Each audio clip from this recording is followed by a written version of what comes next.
천주교 교우들이 요셉 성인 닮아서 말을 안 해요. 그래서 내가 우리 말씀 나누게 되면 하여튼 안 해.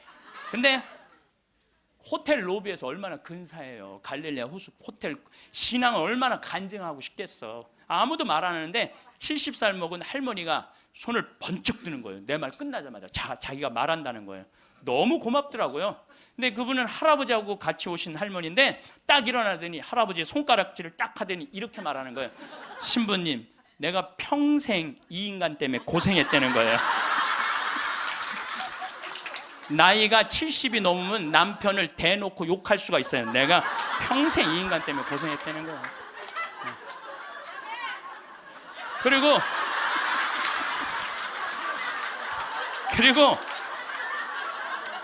자기가 자식 셋 키웠는데 70이 됐는데 자기한테 자식들이 고맙다고 말 한마디 안 하고 남편이 그 잘난 반지 목걸이 한번 사준 적이 없다는 거예요. 속에서 우라통이 터지더래요. 내가 그렇게 고생을 해서 자식들을 키우고 남편 뒷바라지를 했는데 나의 고생을 알아주는 사람이 하나도 없더래. 갈비 먹고 싶을 때 와서 갈비 사주는 놈 한 놈도 없다는 거예요. 근데 어느 날 갑자기 내가 방송에서 나오더니 그러더래요. 늙어서 왜 갈비가 먹고 싶으면 자식이 사줘야 되냐. 그지근성을 버려라. 갈비가 먹고 싶으면 내 돈으로 내가 가서 사 먹으면 되지. 그 자식이 사줄 때까지 기다리느냐. 무슨 돈으로 집 잡혀서 사 먹어라. 맨날 자식한테 섭섭하다고 그러지 말고. 그 얘기를 듣는데 이 할머니가 망치로 한 대 맞았대요. 지금 70살 넘은 할머니 할아버지들 중에 갈비가 먹고 싶다고, 여보 우리 갈비 먹고 싶다, 오늘 가서 갈비 사 먹자. 그리고 둘이 갈비집 가서 10만 원이나 된 돈 내면서 갈비 사 먹을 사람들이 얼마나 돼요? 그저 자식이 한번 사줘야지 그냥 한번 먹고 오는 거지. 그 돈 무서워서 벌벌 떨잖아요. 그러니까 자기를 위한 일을 안 하는 거예요. 이제는 여러분들 자기를 위한 일을 해야 돼요. 자기를 위한 일을.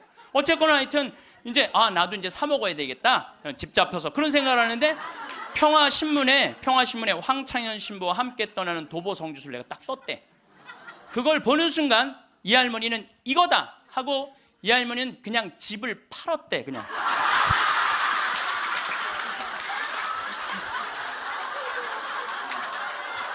집을 팔았대요. 네. 집을 팔고 1억이 남은 걸 가지고 성주순례를 따라온 거예요. 여동생 부부하고. 근데 왔는데 자기 너무너무 행복하대. 그런데 이 할아버지는 맨날 술만 먹던 할아버지인데 성주순례도 안 따라오려는 걸 억지로 끌고 온 거야. 근데 이 할아버지가 다리도 아프다 뭐도 그러는데 10일 동안 걸으면서 하느님을 만난 거야. 하느님을 완전히 만나서 성주순례 끝나고 난 다음에 3개월 후에 다시 뒤풀이를 했는데 이 할아버지가 할머니가 그러는 거예요. 저 양반이 미쳤나 보다고. 왜 그러냐면 그전에는 전화만 하면 술 어서 먹을까 이랬는데 요즘 전화만 하면 성당 나와라, 성당 나가야 된다. 세상에 이렇게 돌아보면 난 웃으면서 죽을 수 있을 것 같아요. 또 작년에는 내가 또 아침마당에도 출연했잖아. 아침마당. 평화방송도 모자라서 아침마당까지. 그냥 아침마당을 2번을 강의를 나갔었는데 목요 특강 2번을 강의를 나갔었는데 보통 목요 특강 시청률이 7% 정도 된다고 그래요. 근데 전 2번 다 10.4%가 나왔어요. 이게 물론 그 3.4%는 우리 천주교 교우들이 봐줘서 올라간 건지 내가 알고 있죠. 천주교 교우들이 봐줘서 올라간 거 알고 있는데 나는 그 목요 특강 하려고 그러면 새벽 4시에 집에서 나와야 돼요. 새벽 4시에 이제 또 눈이 항상 오니까 겨울에 작년에도 마지막 강의 12월 27일인가 나왔는데 그 눈길을 헤치고 와서 이제 딱 가면은요, 여의도에 도착하면은 깜짝 놀랐어요. 여자 둘이서 달겨 들어가고 막 화장을 1시간 동안 하는 거. 화장을 1시간 동안. 평화방송은 생전 화장 안 해주는데 화장을 1시간 동안. 이제 그리고 이제 강의가 끝나고 이제 평창에 집에 들어갔는데 생태마을이 난리가 난 거야. 왜 그런가 했더니 그 강의를 들으면서 실시간 검색어가 1위였대요. 그리고 전국에 우리 교우들이 아니고 일반인들이 전화해갖고 거기 신부님 생태마을 자랑하는데 거기 가보고 싶다고. 근데 할머니 한 분이, 성당도 안 다니는 할머니가 전화해갖고, 오늘 그 강의한 신부님 어쩜 그렇게 유쾌하고 우리 마음을 잘 아느냐고. 근데 그렇게 유쾌한 신부님이 아직도 전화이 되도록 왜 혼자 사느냐고. 그거 좀 장가 좀 보내라고, 그 직원들이. 아니, 저를 염려해 주는 게 우리 천주교 교우들만 염려해 주는 게 아니라 성당 안 다니는 할머니도 염려해 주니 이게 얼마나 행복한 신부예요. 그래서 이게 죽을 때 웃으면서 죽을 수 있을 것 같아. 난 정말 행복했다. 제가 여러분들한테 지금 죽음 껴안기라는 주제로 강의를 하고 있습니다. 우리가 죽는 게 참 싫은 이유는 두려움 때문에 그렇습니다. 두려움, 막연한 두려움이 있어요. 죽고 난 다음엔 도대체 어떤 세상이 펼쳐질 것인가. 그런데 제가 말씀드렸듯이 죽고 난 다음에 우리는 천당에 가요. 네. 왜 천국에 가느냐면은 이 추운 날 그 눈길을 마다 않고 여기 와서 이렇게 쪼그리고 앉아서 강의 듣겠다고 그러는 여러분들은 슬기로운 처녀들이에요. 네. 기름 종지에 기름이 오늘 또 한 방울 또 모아진 거예요. 네. 그러니까 여러분들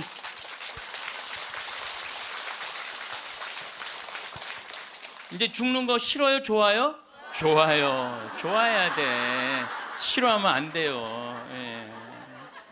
그리고 우리가 천국에 가면 더 이상 부당한 대우 받지 않고 서름 받지 않아요. 하느님께서 어느 누구든 위로해 주시고 따뜻하게 감싸 주시기 때문에 우리는 죽음 이후를 막연히 두려워할 필요가 없다는 거예요. 예. 예수님께서 나는 부활이요 생명이다. 나를 믿는 사람은 죽더라도 영원히 죽지 않는다 말씀하신 것처럼 우리는 죽는 게 죽음이 아니야. 새로운 삶으로 옮아가는 여정일 뿐입니다. 여러분들 그 누에가 알이 되고 꼬치가 돼갖고 누에가 되고 난 다음에 그 다음에 어떻게 돼요? 나비가 돼서 날아가잖아요. 그 누에 꼬치로 있을 때 아주 볼품이 없잖아요. 근데 나비로 날아갈 때는 얼마나 아름다워요. 그러니까 우리가 천국에 가서는 지금 모습보다 훨씬 아름다울 거예요. 그랬더니 어떤 분이 딱 미국에서 강의를 하는데 맨 앞에서 강의를 열심히 듣던 분인데 굉장히 뚱뚱해요. 그런데 그분이 손을 들더니 신부님 나도 천국에 가면 날씬해지고 아름다워집니까? 그렇게 물어보더라고요. 그래서 제가 이렇게 대답을 했어요.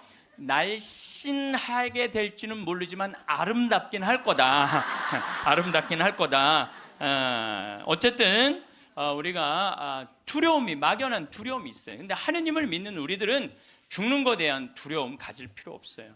하느님께서 우리를 천국으로 초대해 주실 것이고 예수님이 뭐하러 그렇게 십자가에 힘들게 못 박혀 돌아가셨어요. 많은 사람들을 구원하시기 위하여 돌아가신 거예요. 여러분들은 그 부활 신앙을 믿어야 돼.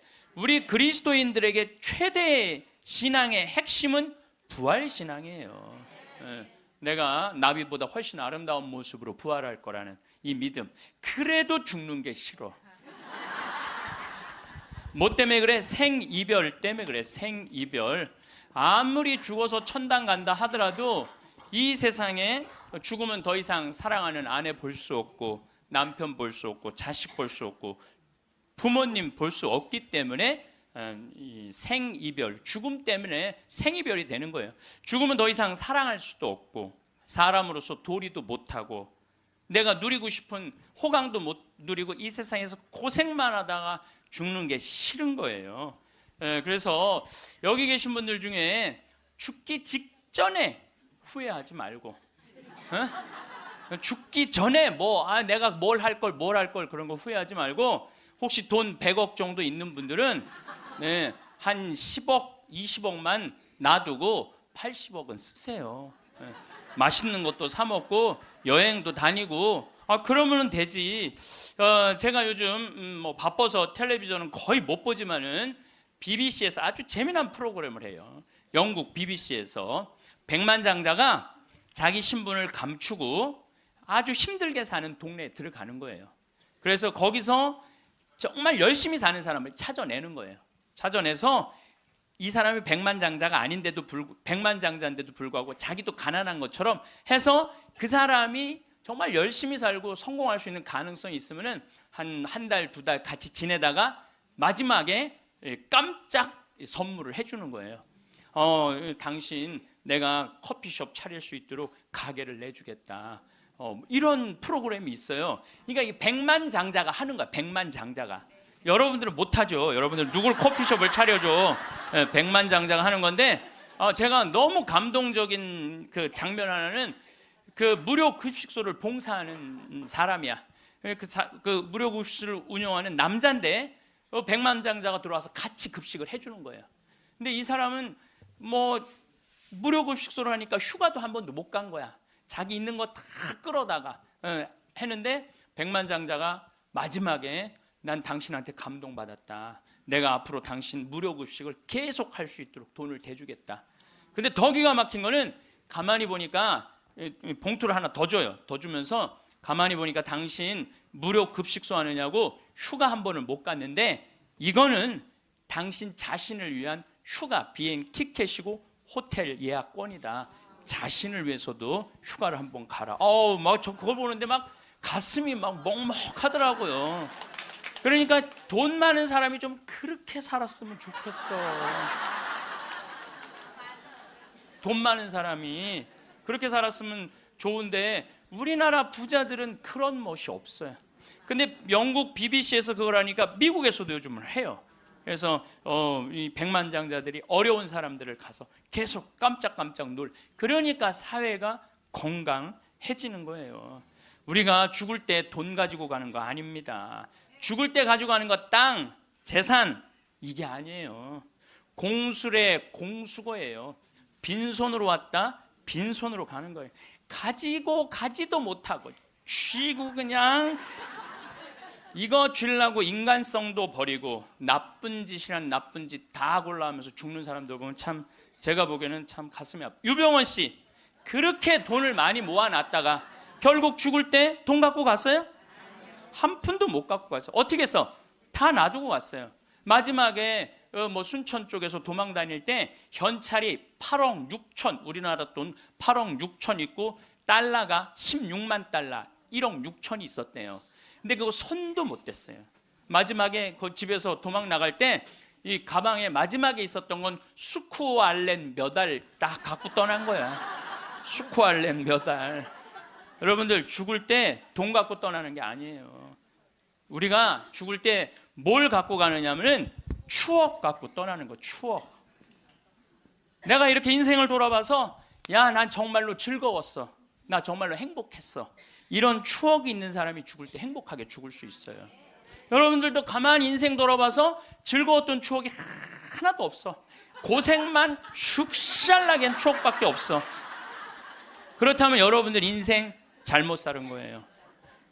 오늘 추억이 하나도 없는 분들은 추억을 만드세요. 프로그램을 짜세요.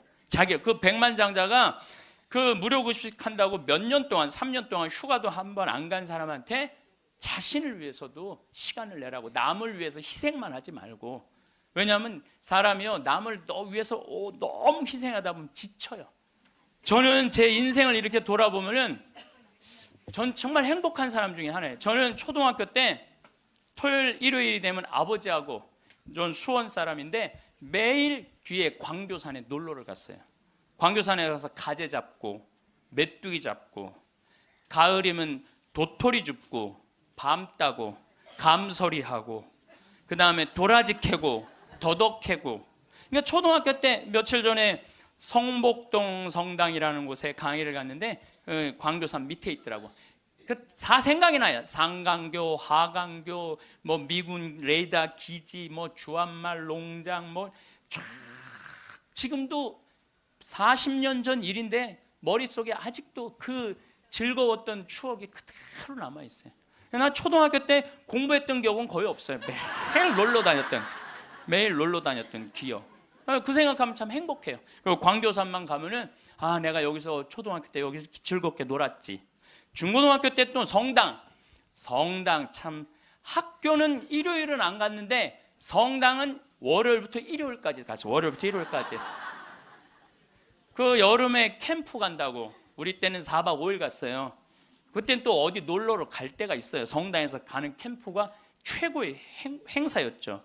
그럼 뭐 조 모임 하면은 뭐 너는 쌀 갖고 와라, 넌 냄비 갖고 와라, 넌 텐트 갖고 와라, 남자 5, 여자 5 같은 조로 이건 뭐 살림살이 떠나는 거하고 똑같은 거예요. 살림살이 떠나는 거하고 얼마나 그 중고등학교 때 성당에서 떠나는 캠프가 얼마나 좋았는지 몰라요. 예. 그리고 뭐 내가 이 가을에는 예술제 한다고 연극하고 노래하고 이제 성탄 때만 되면 예수님 성탄 전야제 한다고 모여갖고 뭐 정말 지금 생각해 보면 그때 그 사춘기에 느낄 수 있는 모든 행복을 다 느꼈던 것 같아. 그리고 우리 때는 또 남녀공학이 분명했을 때인데 성당만 가면 그 이쁜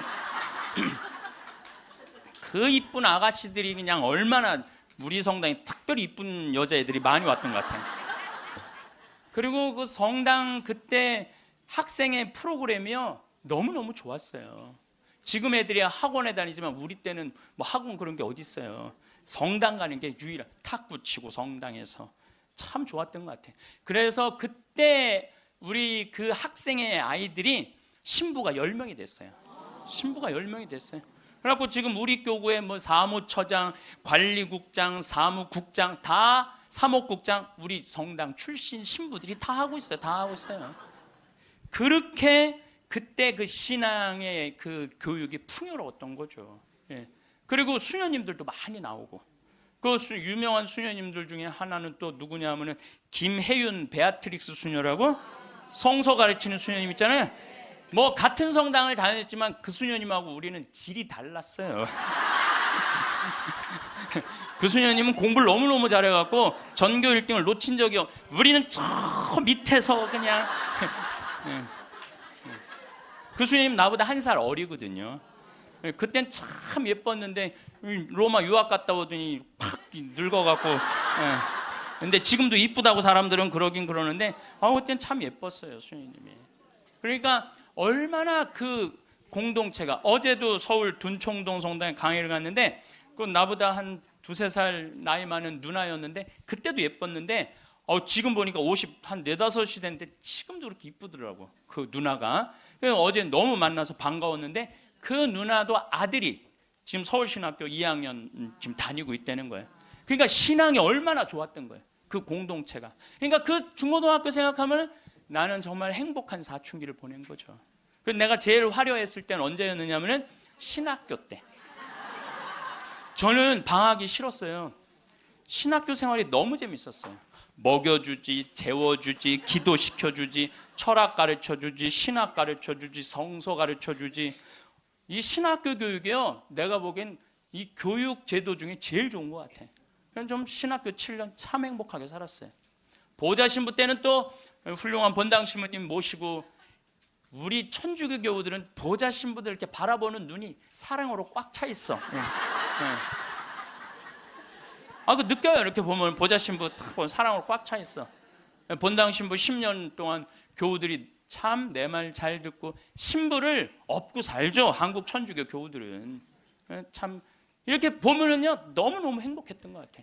그리고 이제 10년 전에 강원도 평창 생태마을에 들어가서 이렇게 살면 본당이 없으니까 또 온 세상이 또 다 내 본당이야 또. 전 세계 다니면서 강의하고 지난 여름에도 브라질, 아르헨티나, 페루, 칠레, 파라과이 5개 나라 한 달 동안 순회 강연 갔다 왔거든요. 페루 이제 뭐 얼마나 멀어요. 페루 갔더니 이제 강의 이제 2시간 끝났는데 거기 회장님들이 신부님 귀양 여기까지 왔으니 마추픽추 가자고. 그러니까 강의는 2시간 하고 마추픽추는 2박 3일 갔다 오고. 이런 좋은 팔자가 어디 있어요.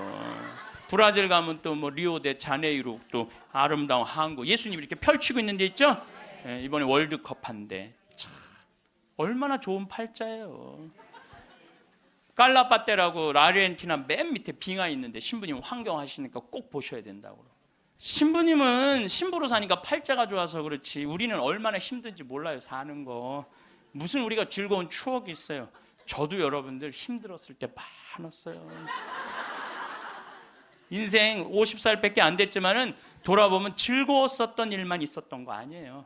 근데 여러분들 사람은요, 과거를 돌아봤을 때 고통스럽고 괴로운 것만 기억하는 사람은요, 악해져요. 악해지게 돼 있어요.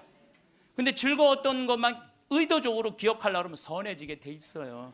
저도 사기 많이 당했어요. 이 세상에 사기 쳐먹기 제일 쉬운 사람이 신부예요. 신부. 세상 물정 모르니까 사기도 많이 당했고 배신도 많이 당했어요. 그래갖고 아픔이 많았었어요. 근데 가만히 내 인생을 돌아보면 내가 사기당했을 때 내 상태가 어땠었냐면 욕심이 꽉 차 있었을 때.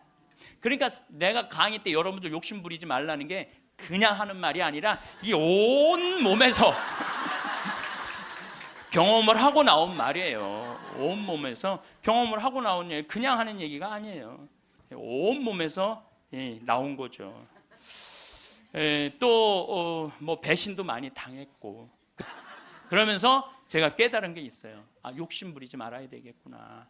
그리고 사람, 하느님을 더 사랑해야지 사람을 더 사랑하면은 꼭 고통이 오는구나. 그리고 이제 좋았던 것만 기억을 하는 거야. 나빴던 기억을 자꾸 하면요, 인생이 우울해요.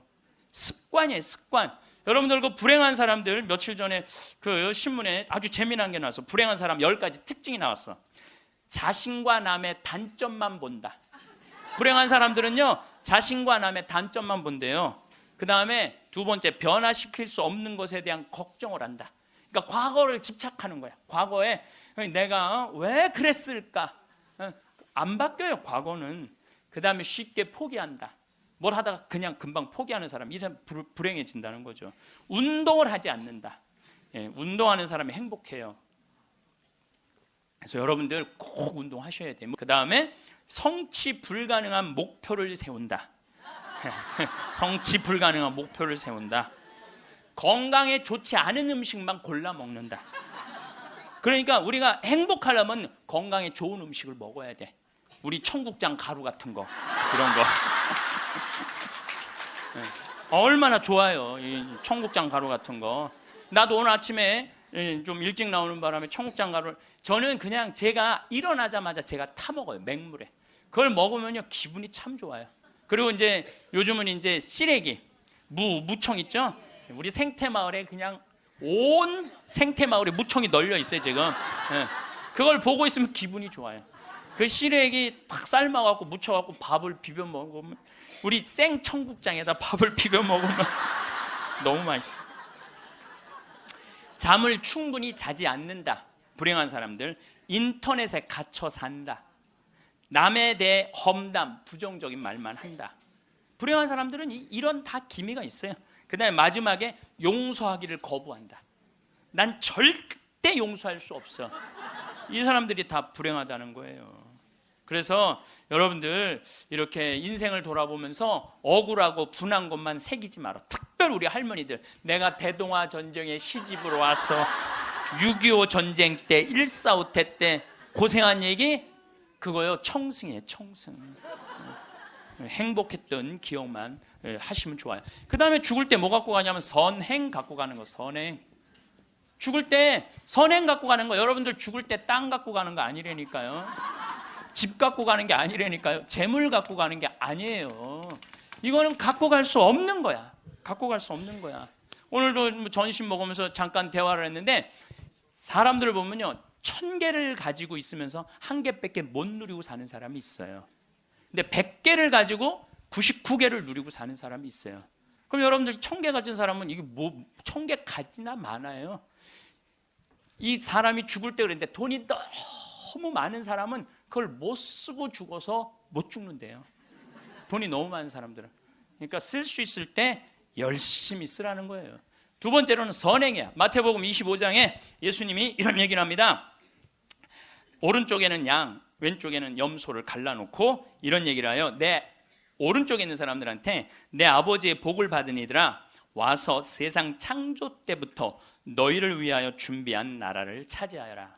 너희는 내가 굶주렸을 때 먹을 것을 주었고, 내가 목말랐을 때 마실 것을 주었으며, 감옥에 갇혔을 때 찾아주었다. 그럼 의인들이 이렇게 말할 것이다. 주님, 저희가 언제 주님께서 굶주리신 것을 보고 먹을 것을 드렸고 목마르신 것을 보고 마실 것을 드렸습니까?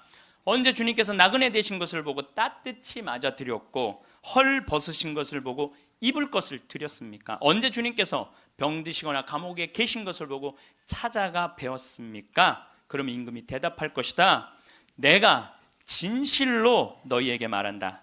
너희가 내 형제들인 이 가장 작은 사람. 여러분들, 그래서 저는 이 단어를 참 요즘 많이 묵상을 해요. 내가 만나는 사람들 중에 작은 이들 가운데 한 사람에게 해준 것이 곧 나에게 해준 것이다. 얼마 전에 우리 아파트 경비병이 분신 자살해서 세상을 떠났잖아요.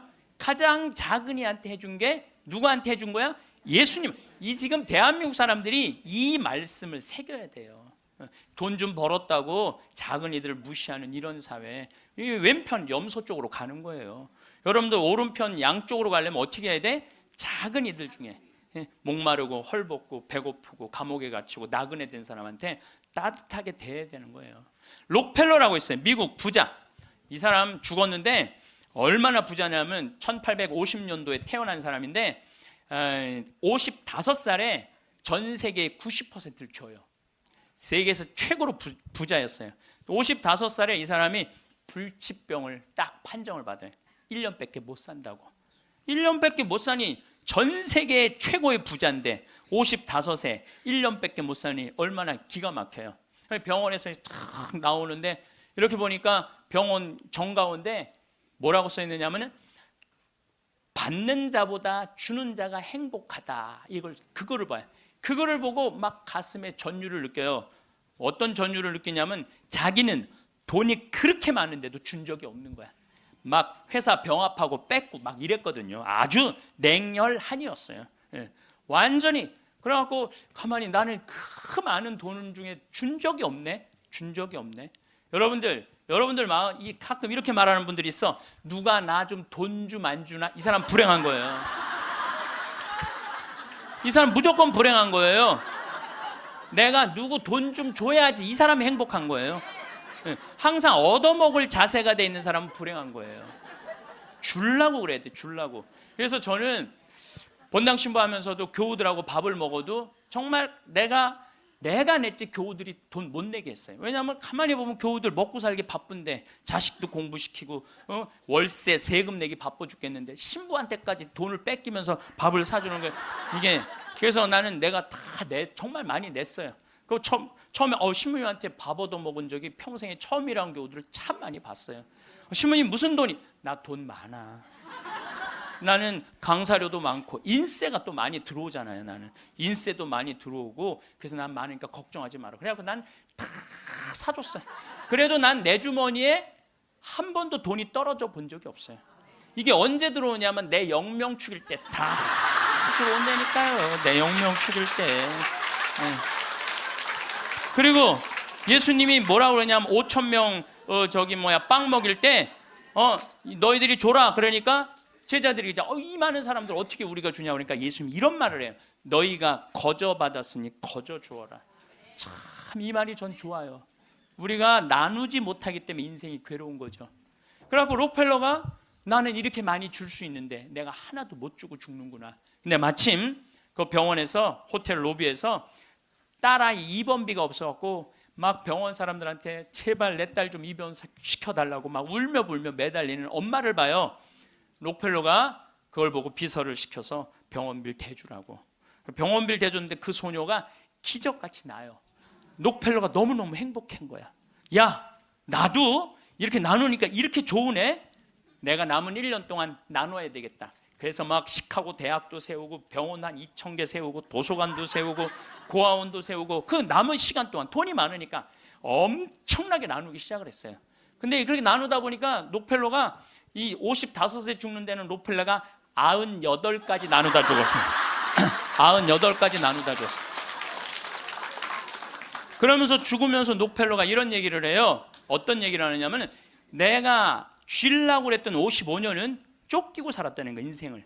사람이 가지려고 그럴 때는요 인생을 쫓기게 돼 있어요. 근데 내가 나누기 시작하면서부터는 내 삶은 기쁨으로 가득 찼다고 그래요. 기쁨으로 가득. 그래서 여러분들 신부님 저는 주머니에 돈 한 푼도 돈이 부처님이 그랬잖아요. 나눠라 그러니까 저는 부처님 아무것도 가진 게 없습니다. 부처님이 뭐라 그래요? 왜 네가 가진 게 없냐? 네가 사람들하고 대화할 때 따뜻하게 웃어주는 것도 나누는 거다. 누가 사람이 얘기를 할 때 네가 자세를 낮추고 경청하는 것도 그것도 나누는 거다. 공손한 것도 나누는 거다. 여러분들 꼭 돈으로 나눠야 돼? 아니에요. 마음으로도 얼마든지 우리가 나눌 수가 있는 거예요. 저는 지난 월요일 날 너무너무 놀란 사건이 있었어요. 이게 참 신기해요. 성남에 사는 할머니, 할머니도 나이가 85, 할아버지는 90인데 나한테 40억을 들고 왔어요. 그래갖고 교구청에서 그 아주 서류를 다 해놨어. 법무사까지 다 와서 다. 그래서 어저께 그러니까 월요일 날 40억을 기증을 받았어요. 할머니가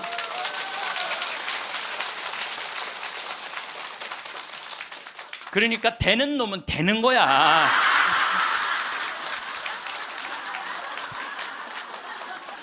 그래서 할머니한테 물어봤어요. 이 많은 돈을 왜 나한테 기증을 하느냐? 그랬더니 신부님 제가 강의를 듣는데 신부님이 잠비아에 농업대학을 세우고 싶다고 그런 게 있는데 대학을 세우는 건 또 내가 저 잠비아 농장 꾸미는 거하고는 또 다르잖아요.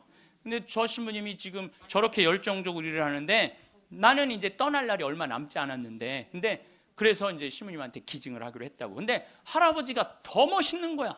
무엇이냐? 나한테 기증서 마지막 서류 등기 다 해갖고 왔어. 그래갖고 근데 지문이 안 나오는 거야. 나이가 많으시니까. 난 또 월요일날 처음 알았어요. 여러분들 좀 기증하려면 조금 젊었을 때 지문 나올 때 하세요. 지문 나올 때. 지문이 안 나오는데 한 10번을 하는데 10번 다 기쁘게 하시더라고요. 근데 할아버지가 이런 말씀을 하세요. 이제야 좀 마음이 홀가분하다고. 그러면서 할아버지가 이런 말씀을 하세요. 그 아프리카에 그 굶는 사람들을 보면 너무 가슴이 아픈데 그냥 빵을 주는 건 큰 의미가 없다는 거예요. 그 빵을 만들 수 있는 사람을 키워내는 일이 더 중요하다는 거예요. 그래서 이제 그걸 이제 받아서 이제 제가 이제 또 숙제가 하나 생겼죠. 근데 신부님 왜 그렇게 좋아하세요? 신부님 주머니에 한 푼도 안 들어가는데. 왜냐하면은 우리 천주교가 그런 건 참 좋아요. 누가 기증을 받아도 내 이름으로 받을 수가 없어. 신부 이름으로. 그러니까 교구청 법인으로 받는 거야. 그러니까 내가 어떻게 해먹으려고 그래도 해먹을 수가 없어.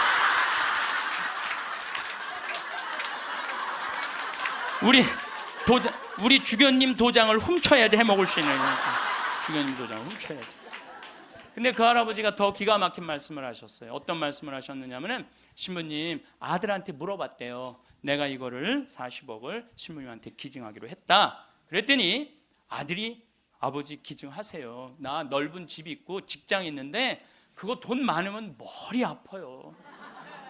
그 아들도 기가 막히죠. 아니 뭐 법적으로 뭐 소송도 한다는데. 그래서 여러분들 제가 말씀드리는 거는 우리가 죽을 때 갖고 가는 게 땅이 아니라니까요. 집이 아니고 재물이 아니에요. 뭐냐면 선행이야. 선행. 내가 뭔가 베풀 수 있는 선행이 있어야 돼요. 그래서 여러분들도 내가 돈이 없다라면 마음으로라도 나눌 줄 알아야 돼. 마음으로라도. 예.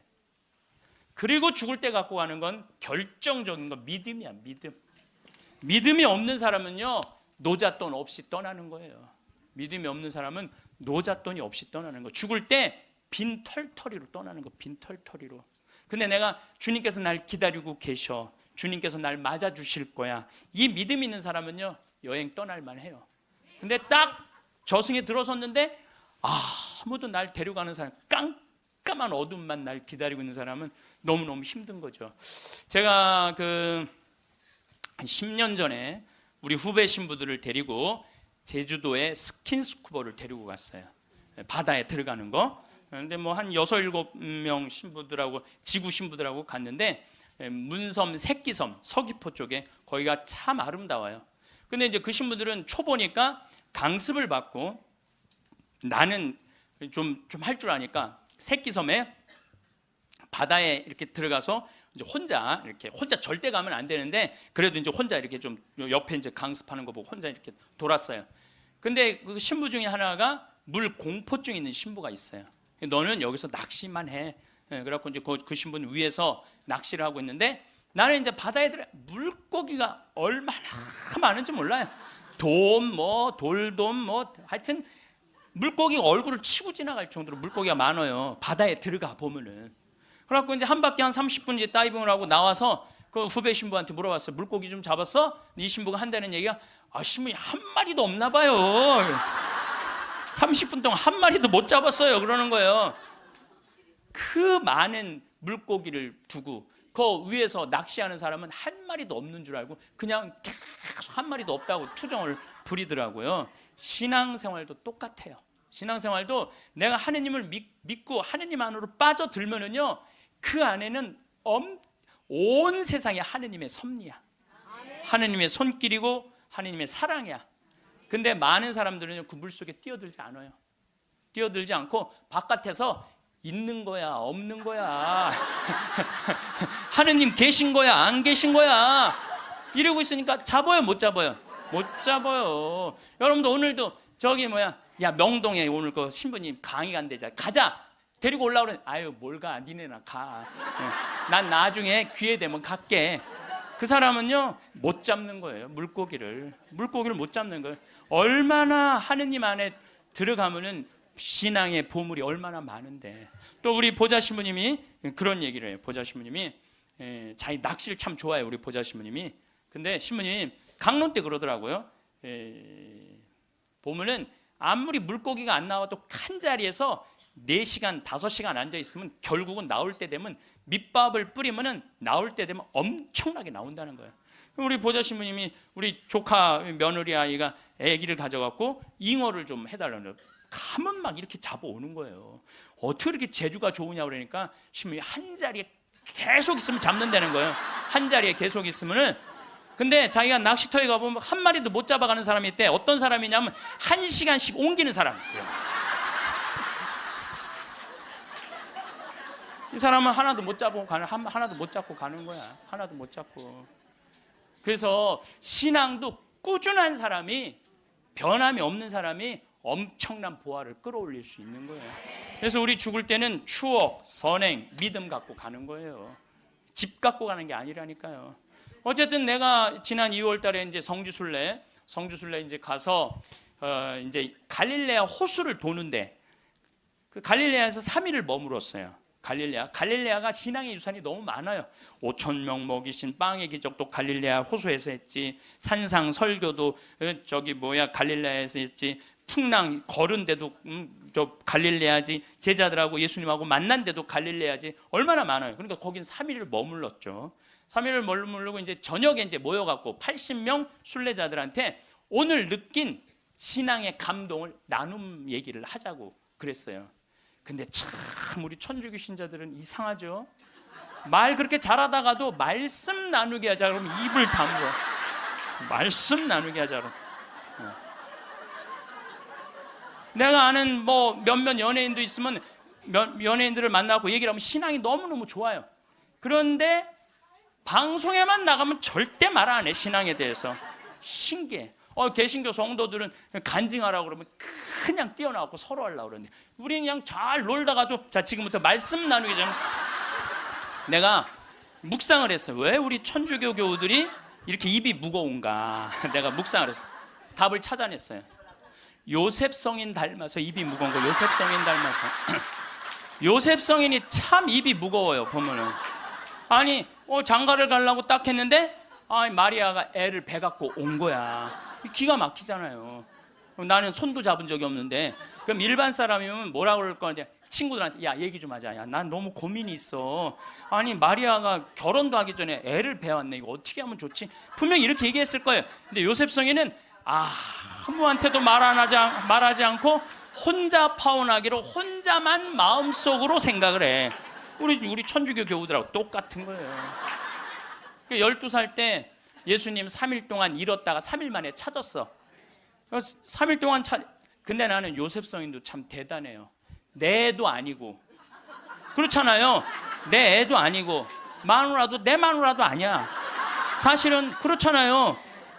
그런데 그 아이하고 그 엄마를 12년 동안 책임졌다는 건요, 보통 사람 아니면 못해요. 참 무직한 분이죠. 근데 3일 만에 잃어버렸는데 얼마나 애가 타게 찾았겠어요. 찾고 난 다음에 성모님이, 얘야, 네 아버지와 내가 너를 얼마나 찾았는지 모른다.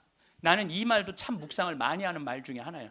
성모님도 시집을 막상 오긴 왔는데 뱃속에 아기가 이씨 들어왔으니 얼마나 미안해요.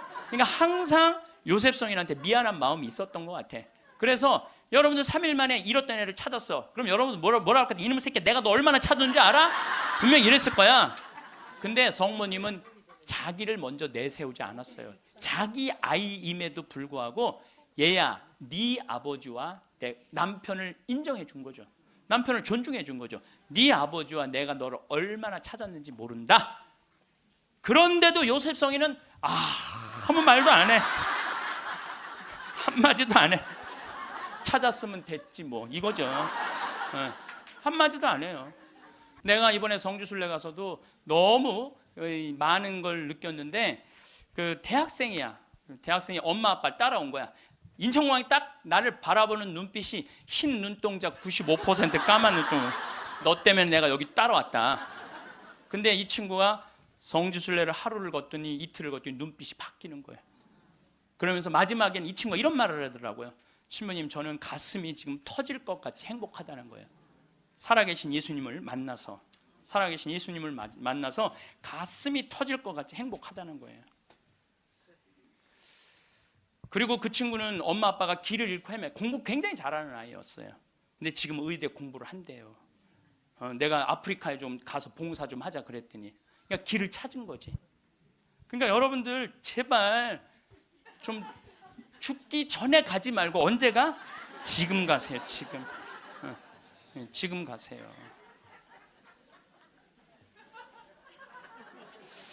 사람에게 휘둘리지 않고 현명하게 세상을 사는 방법은 무엇일까요?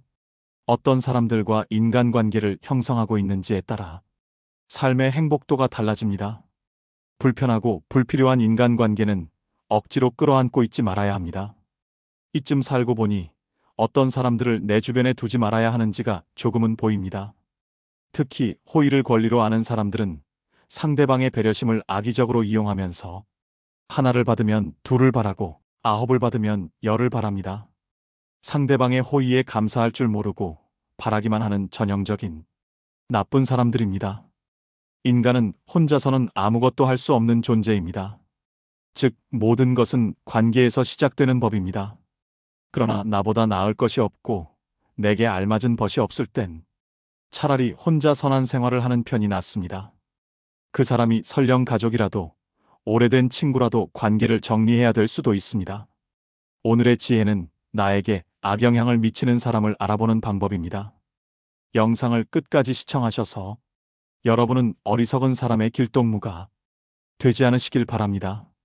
첫 번째, 지갑을 안 들고 다니는 사람은 피하라. 인간관계에서는 여러 사람이 있지만 만났을 때 처음 내뱉는 말이 돈 없어라고 말하는 사람들이 있다. 만약 정말 형편이 좋지 않다면 그런 것은 얼마든지 이해할 수 있다.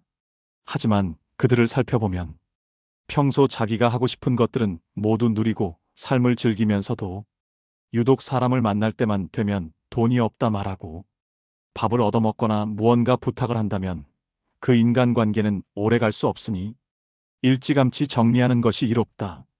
인간관계에서는 서로가 서로에게 잘해야만 그 관계가 오래 유지될 수 있음에도 상대방은 나를 이용하려 하고 있으니 결코 좋은 인간관계가 이루어질 수 없다. 남을 존중하지 않고 자기 자신만을 존중하는 사람은 없는 것만 못한 법이다. 두 번째, 자기 필요할 때만 연락하는 사람은 피하라.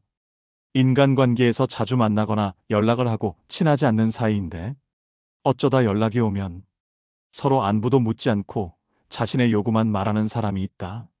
평소에는 연락이 없다가도 자기가 필요할 때만 연락하는 사람은 친구라고 할 수 없는 사람이다.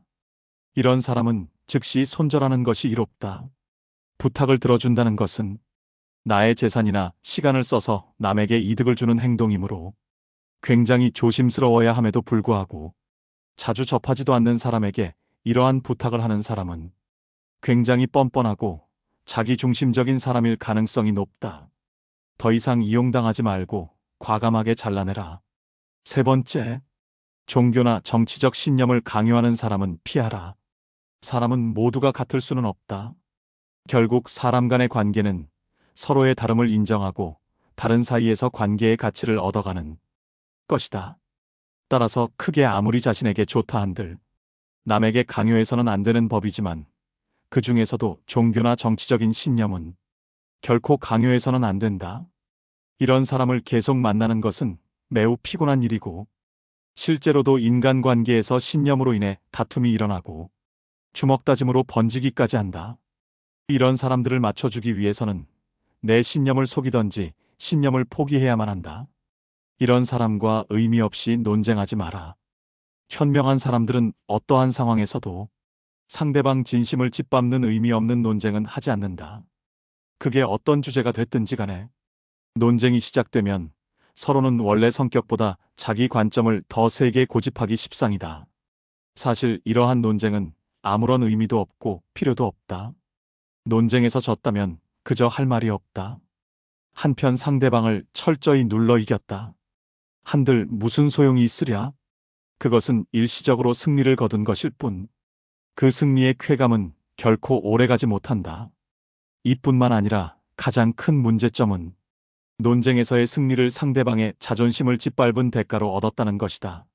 남의 체면을 깎아 얻은 승리 때문에 상대로부터 원한을 사서 언젠가 큰 화를 당할지도 모르는 일이다. 네 번째에 만났을 때 괴로운 친구는 피하라.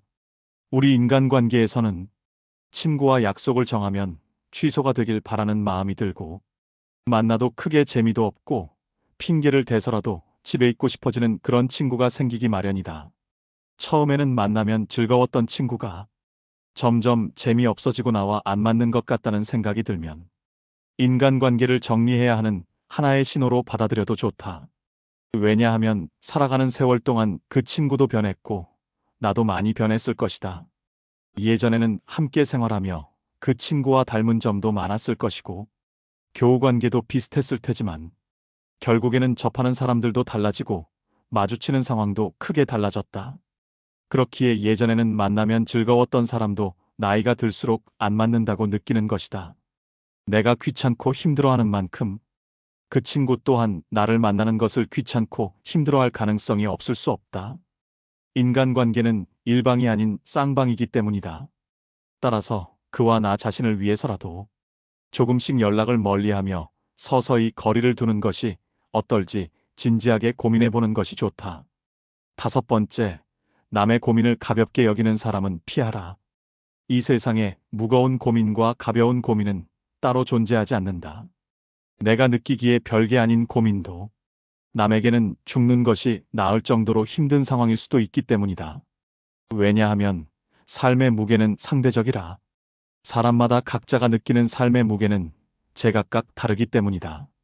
이러한 사실에도 불구하고 항상 자신의 고민만 중요하고 남의 고민 앞에서는 그런 거 가지고 뭘 그러냐는 태도로 일관하거나 남의 고민을 두고 너가 멘탈이 약해서 그래라는 둥 배려가 없이 자기 하고 싶은 대로 말하는 친구와는 계속해서 고민을 나누거나 기쁨을 나눌 필요가 없다. 남을 존중하지 않고 자기 자신만을 존중하는 사람은 없는 것만 못한 법이다. 나 외 다른 사람을 존중하라. 상대방이 어떤 사람이든 그 사람을 고유의 인격체로서 존중해 주어야 그 사람의 마음을 열 수 있다. 아주 어린 아이조차도 자신을 존중하는지 아닌지를 100% 직감할 수 있거늘 사람 간의 기본적인 존중이 없는 사람이 세상에는 정말 많다. 남을 존중하는 가장 쉬운 방법은 그 사람에게 마음을 표현하는 것이다. 마음을 표현하지 못하는 사람은 가깝게 두지 말고 내 자신이 그렇다면 고쳐라. 고마우면 고맙다고, 미안하면 미안하다고 큰 소리로 말하는 것이 올바른 인간관계의 기본인 법이다. 감사할 때 마음으로 고맙다고 생각하는 것은 감사 인사가 아니다. 남이 내 마음속까지 읽을 만큼 한가하지 않다. 감사를 표현하지 않는 사람을 멀리하고 나 역시 남들에게 감사를 표현하라. 남의 즐거운 점을 보거든 같이 기뻐해주고 남의 슬픔을 보거든 그를 위로해 주어라. 남의 고통을 즐거워하는 자가 있다면 존중이 없는 자이다. 남의 부덕한 행위를 기뻐하는 것은 부덕한 행위 그 자체보다 더 나쁘고 교활한 행위이다. 다른 사람의 고통과 불행을 즐거워해서는 안 된다. 이런 사람이 친구라고 생각해 본다면 내가 고통받고 있을 때 그들은 속으로 웃고 있지 않겠는가? 6번째, 약속을 쉽게 어기고 가볍게 생각하는 사람은 피하라. 어쩔 수 없이 사정이 생겨서 약속을 한 2번 정도는 어길 수 있다. 하지만 사정이 있더라도 미안해해야 하는 것이 인간의 도리이고 반복되지 않도록 주의해야 하는 것이 인간관계에서의 예의임에도 불구하고 약속을 어기는 것은 물론이거니와 약속을 했다는 사실조차 잊어버리고 상습적으로 약속을 어기는 사람이 있다면 그런 인간관계는 하루빨리 정리하라. 인간관계는 절대 일방이 될 수 없다. 서로가 서로를 존중함으로써 만들어지는 관계에서 나를 존중하지 않는 사람을 억지로 데리고 갈 필요가 없다. 당신은 존중받을 권리가 있는 사람임을 결코 잊지 마라. 7번째, 자신의 푸념만 계속하는 사람은 피하라. 예나 지금이나 우울하지 않은 사람은 드물다. 모두가 우울할 때가 있고 그 우울함을 위로받고 싶어 한다. 하지만 이러한 푸념도 그 상황에 맞게 해야 하는 것이지. 상황에 맞지 않는 푸념은 다른 사람에 대한 배려가 없는 사람이다. 나는 상대방과 즐거운 시간을 보내고 싶은데 상대방이 매번 자신의 우울한 점만을 계속해서 말하는 것은 나에 대한 배려는 온데간데 없고 그저 자신의 나쁜 감정을 버리기 위한 쓰레기통으로 생각하는 것이다. 상대방이 나에게 버린 나쁜 감정을 받아들이면 감정 쓰레기통이 되는 법이다. 그저 안 받으면 그만이니 그 사람과의 관계를 재설정하는 것을 진지하게 고민해 보아라. 이렇게 자신의 슬픈 감정만을 버리는 친구는 멀리하고 잘 들어주는 친구를 가까이 하라. 자연은 우리에게 2개의 귀와 2개의 눈을 주었고 혀는 오직 하나만을 허락하였다. 이것은 왜일까 생각해보면 분명 말하기보다는 듣고 보기를 더 많이 하라는 하늘의 뜻일 것이다. 말을 제일 잘하는 사람은 논리적으로 말하는 사람이 아니라 남의 말을 잘 들어주는 사람임을 명심하라. 슬픔은 공유해서 좋을 것이 별 없다. 슬픔은 내 주변 사람 모두를 부정적인 감정으로 물들게 한다. 나의 슬픔을 위로해주지 않는다고 그 사람을 비난하지 마라. 타인 혹은 세상에 절대로 많은 것을 기대해서는 안 된다. 그저 무시하면 그만이다. 8번째, 자주 다투고 편가르게 하는 사람은 피하라. 주변을 보면 다툼이 끊이질 않는 사람들이 있다. 이런 사람들의 특징은 굳이 싸우지 않고 넘어갈 부분임에도 그냥 넘어가는 경우가 없다. 또한 같은 인간관계에 속해 있는 다른 사람과 다툰 후에 자신의 편을 들어주기를 강요하여 다른 사람을 곤란하게 만든다. 인생을 살아가는 데 있어서 우리가 만날 수 있는 사람의 수는 지극히 한정돼 있다. 사람 하나하나가 소중함에도 불구하고 이렇게 자주 다투고 편가르는 친구를 만난다면 인간관계 전체를 망치게 된다. 싸움은 결코 인간에게 도움되는 행위가 아니다. 싸움은 졸렬한 자기 주장에 불과한 행위로 현명한 사람은 결코 감정적으로 남과 싸우지 않는다. 자주 다투는 사람을 살펴보면 자신의 감정을 절제하지 못하고 항상 남과의 논쟁을 하기 바쁘다. 이런 사람들은 자신의 잘못을 좀처럼 인정하지 않는다. 만약 내가 자주 다투는 사람 같다면 스스로를 돌아보아야 한다.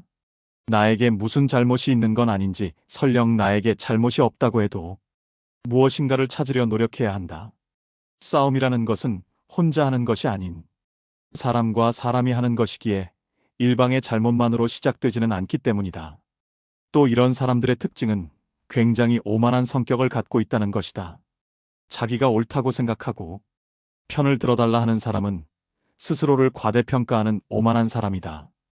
자기 의견을 다른 사람에게 강요하는 것은 옳은 사람이 아닌 그저 억지 부리는 사람일 뿐이다. 이런 사람들은 본인이 옳다고 생각하는 견해나 자신의 가치관을 남에게 강요한다. 하지만 강요받는 쪽도 자신의 의견이 있고 옳다고 생각하는 것이 있는 법이다. 다른 사람의 의견을 무시하고 자기 의견이나 방법을 남에게 강요하는 사람은 자신의 우월성을 과시하고 싶거나 자신의 불안감을 없애려는 욕망을 가졌을 가능성이 있다. 이런 사람들의 특징은 왜 저런 착각을 할까? 혀를 내두를 정도로 본인의 능력이나 외모를 실제보다 높이 평가하는 경향이 있다. 특히 불안이나 공포로부터 스스로를 지키기 위해 자신을 과대평가하는 사람은 자기애가 상처 입지 않도록 자신을 지키는 벽을 치는데, 그로 인해 눈앞의 현실을 직시하지 못하고 현실적인 판단도 할 어쩔 수 없게 되는 법이다. 9번째, 과도하게 차기 자랑하는 사람은 피하라.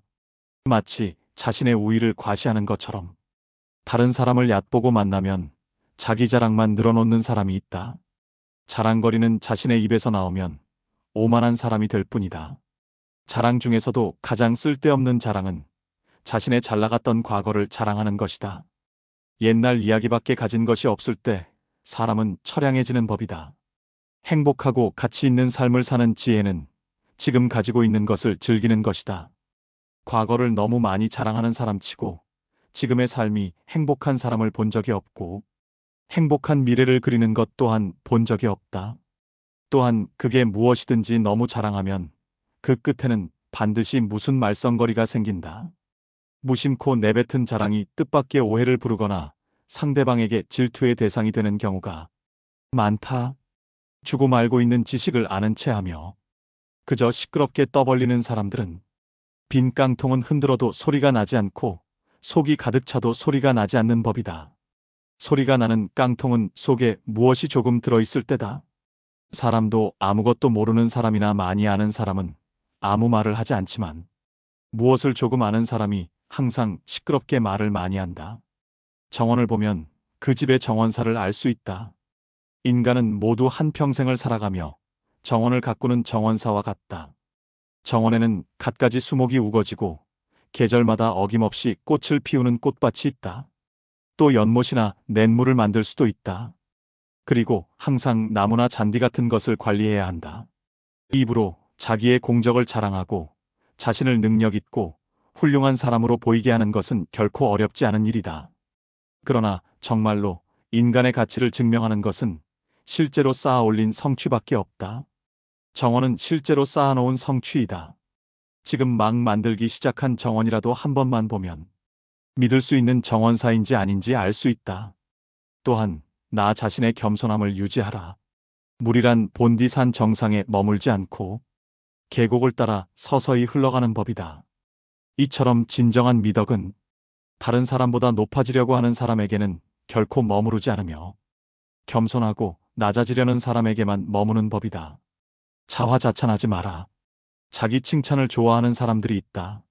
남에게 자기를 칭찬하게 해도 좋으나 자기 입으로 자기를 칭찬하지 말고 자기 자신에게 배워라. 인간은 모두 스스로에게 배울 점이 차고 넘친다. 10번째, 같은 고민을 계속 말하는 사람은 피하라. 고민을 털어놓는다는 것은 조언을 듣고 싶어서라기보다는 그저 일위로를 받고 싶은 경우가 많다. 남에게 위로받고 싶은 것은 인간의 당연한 성격으로 나쁜 행동이라고 볼 수는 없다. 하지만 매번 만날 때마다 응석을 부리는 어린아이같이 매번 똑같은 고민을 말하는 사람이 있다.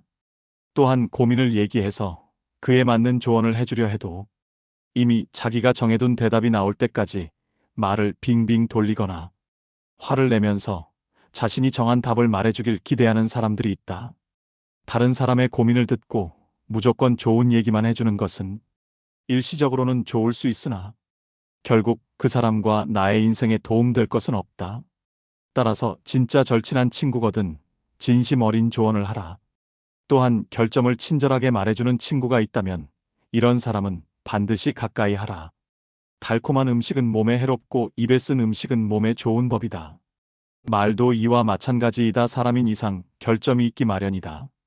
이런 결점을 말해주지 않고 모든 언행을 칭찬해주는 자는 나의 발전에 도움이 되지 않는다. 내가 잘못된 길로 빠지지 않도록 결점을 친절하게 말해주는 친구를 가까이 해야 한다. 오늘 지혜의 말씀 어떠셨나요? 탈무드가 말하는 인연을 끊어야 하는 인간관계 유형을 확인하다 보니 떠오르는 주변 사람이 몇몇 있습니다. 이 영상을 보시는 분들은 아마도 사람 관계에 있어 상처를 많이 받으셨던 분들이라고 생각됩니다. 저 역시도 상대를 좋아하는 마음에 계속해서 잘못을 용서해줬지만 이 진심이 전해지는 경우는 드물었습니다. 내가 이렇게 용서해주면 상대도 분명히 깨닫고 뭔가 변하겠지라고 여기겠지만 실제로 상대방에게는 만만하게 비춰지는 게 현실입니다. 정말 본인을 위한 선택이 무엇인지 잘 헤아려 보시고 과감하게 끊어야 될 인연이라면 미련 남기지 말고 놓으셨으면 좋겠습니다. 대신 주변에 좋은 사람들과 건강하고 의미 있는 관계를 다져 인간관계에 있어 만족스러운 삶을 살아가시길 소망합니다. 오늘 시작된 작은 변화가 결국은 인생을 바꿀 것입니다. 오늘의 지혜가 인생의 길잡이로서 통찰력을 깨닫는 삶의 지침이 되셨으면 좋겠습니다. 제가 여러분들한테 지금 죽음 껴안기라는 주제로 강의를 하고 있습니다. 우리가 죽는 게 참 싫은 이유는 두려움 때문에 그렇습니다. 두려움. 막연한 두려움이 있어요. 죽고 난 다음엔 도대체 어떤 세상이 펼쳐질 것인가? 그런데 제가 말씀드렸듯이 죽고 난 다음에 우리는 천당에 가요. 네. 왜 천국에 가느냐면은 이 추운 날,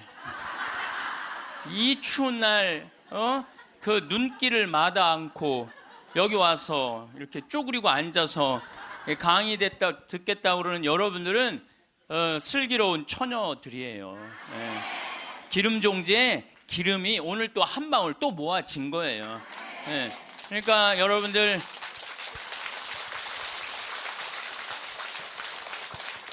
이제 죽는 거 싫어요? 좋아요? 좋아요. 좋아야 돼. 싫어하면 안 돼요. 예. 그리고 우리가 천국에 가면 더 이상 부당한 대우 받지 않고 서름 받지 않아요. 하느님께서 어느 누구든 위로해 주시고 따뜻하게 감싸 주시기 때문에 우리는 죽음 이후를 막연히 두려워할 필요가 없다는 거예요. 예. 예수님께서 나는 부활이요 생명이다. 나를 믿는 사람은 죽더라도 영원히 죽지 않는다 말씀하신 것처럼 우리는 죽는 게 죽음이 아니야. 새로운 삶으로 옮아가는 여정일 뿐입니다. 여러분들 그 누에가 알이 되고 꼬치가 돼갖고 누에가 되고 난 다음에 그 다음에 어떻게 돼요? 나비가 돼서 날아가잖아요. 그 누에 꼬치로 있을 때 아주 볼품이 없잖아요. 근데 나비로 날아갈 때는 얼마나 아름다워요. 그러니까 우리가 천국에 가서는 지금 모습보다 훨씬 아름다울 거예요. 그랬더니 어떤 분이 딱 미국에서 강의를 하는데 맨 앞에서 강의를 열심히 듣던 분인데 굉장히 뚱뚱해요.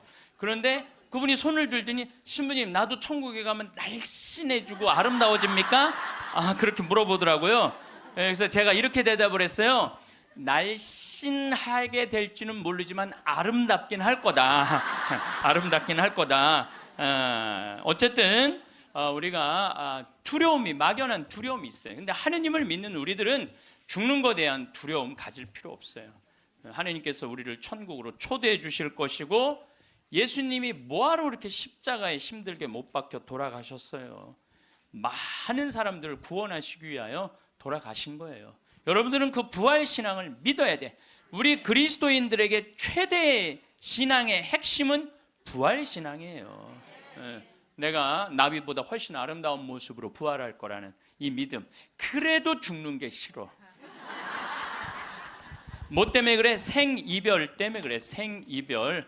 아무리 죽어서 천당 간다 하더라도 이 세상에 죽으면 더 이상 사랑하는 아내 볼 수 없고 남편 볼 수 없고 자식 볼 수 없고 부모님 볼 수 없기 때문에 이 생이별, 죽음 때문에 생이별이 되는 거예요. 죽으면 더 이상 사랑할 수도 없고 사람으로서 도리도 못하고 내가 누리고 싶은 호강도 못 누리고 이 세상에서 고생만 하다가 죽는 게 싫은 거예요.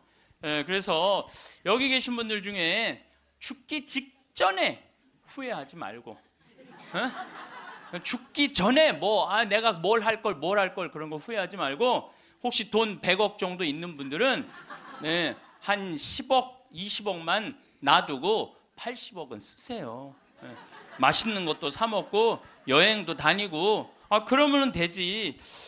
제가 요즘 바빠서 텔레비전은 거의 못 보지만은 BBC에서 아주 재미난 프로그램을 해요. 영국 BBC에서 백만장자가 자기 신분을 감추고 아주 힘들게 사는 동네에 들어가는 거예요. 그래서 거기서 정말 열심히 사는 사람을 찾아내는 거예요. 찾아내서 이 사람이 백만장자인데도 불구하고 자기도 가난한 것처럼 해서 그 사람이 정말 열심히 살고 성공할 수 있는 가능성이 있으면은 한 달, 두 달 같이 지내다가 마지막에 깜짝 선물을 해주는 거예요. 당신 내가 커피숍 차릴 수 있도록 가게를 내주겠다. 이런 프로그램이 있어요. 그러니까 이 백만장자가 하는 거야. 백만장자가. 여러분들은 못하죠. 여러분들 누굴 커피숍을 차려줘. 백만장자가 하는 건데 제가 너무 감동적인 그 장면 하나는 그 무료 급식소를 봉사하는 사람이야. 그 무료 급식소를 운영하는 남자인데 백만장자가 들어와서 같이 급식을 해주는 거예요. 근데 이 사람은 뭐 무료 급식소를 하니까 휴가도 한 번도 못 간 거야. 자기 있는 거 다 끌어다가 했는데 백만장자가 마지막에 난 당신한테 감동받았다. 내가 앞으로 당신 무료 급식을 계속 할 수 있도록 돈을 대주겠다. 근데 더 기가 막힌 거는 가만히 보니까 봉투를 하나 더 줘요. 더 주면서 가만히 보니까 당신 무료 급식소 하느냐고 휴가 한 번을 못 갔는데 이거는 당신 자신을 위한 휴가 비행 티켓이고 호텔 예약권이다. 자신을 위해서도 휴가를 한번 가라. 막 저 그걸 보는데 막 가슴이 막 먹먹하더라고요. 그러니까 돈 많은 사람이 좀 그렇게 살았으면 좋겠어. 돈 많은 사람이 그렇게 살았으면 좋은데 우리나라 부자들은 그런 멋이 없어요. 근데 영국 BBC에서 그걸 하니까 미국에서도 요즘은 해요. 그래서 이 백만장자들이 어려운 사람들을 가서 계속 깜짝깜짝 그러니까 사회가 건강해지는 거예요. 우리가 죽을 때 돈 가지고 가는 거 아닙니다. 죽을 때 가지고 가는 거 땅, 재산 이게 아니에요.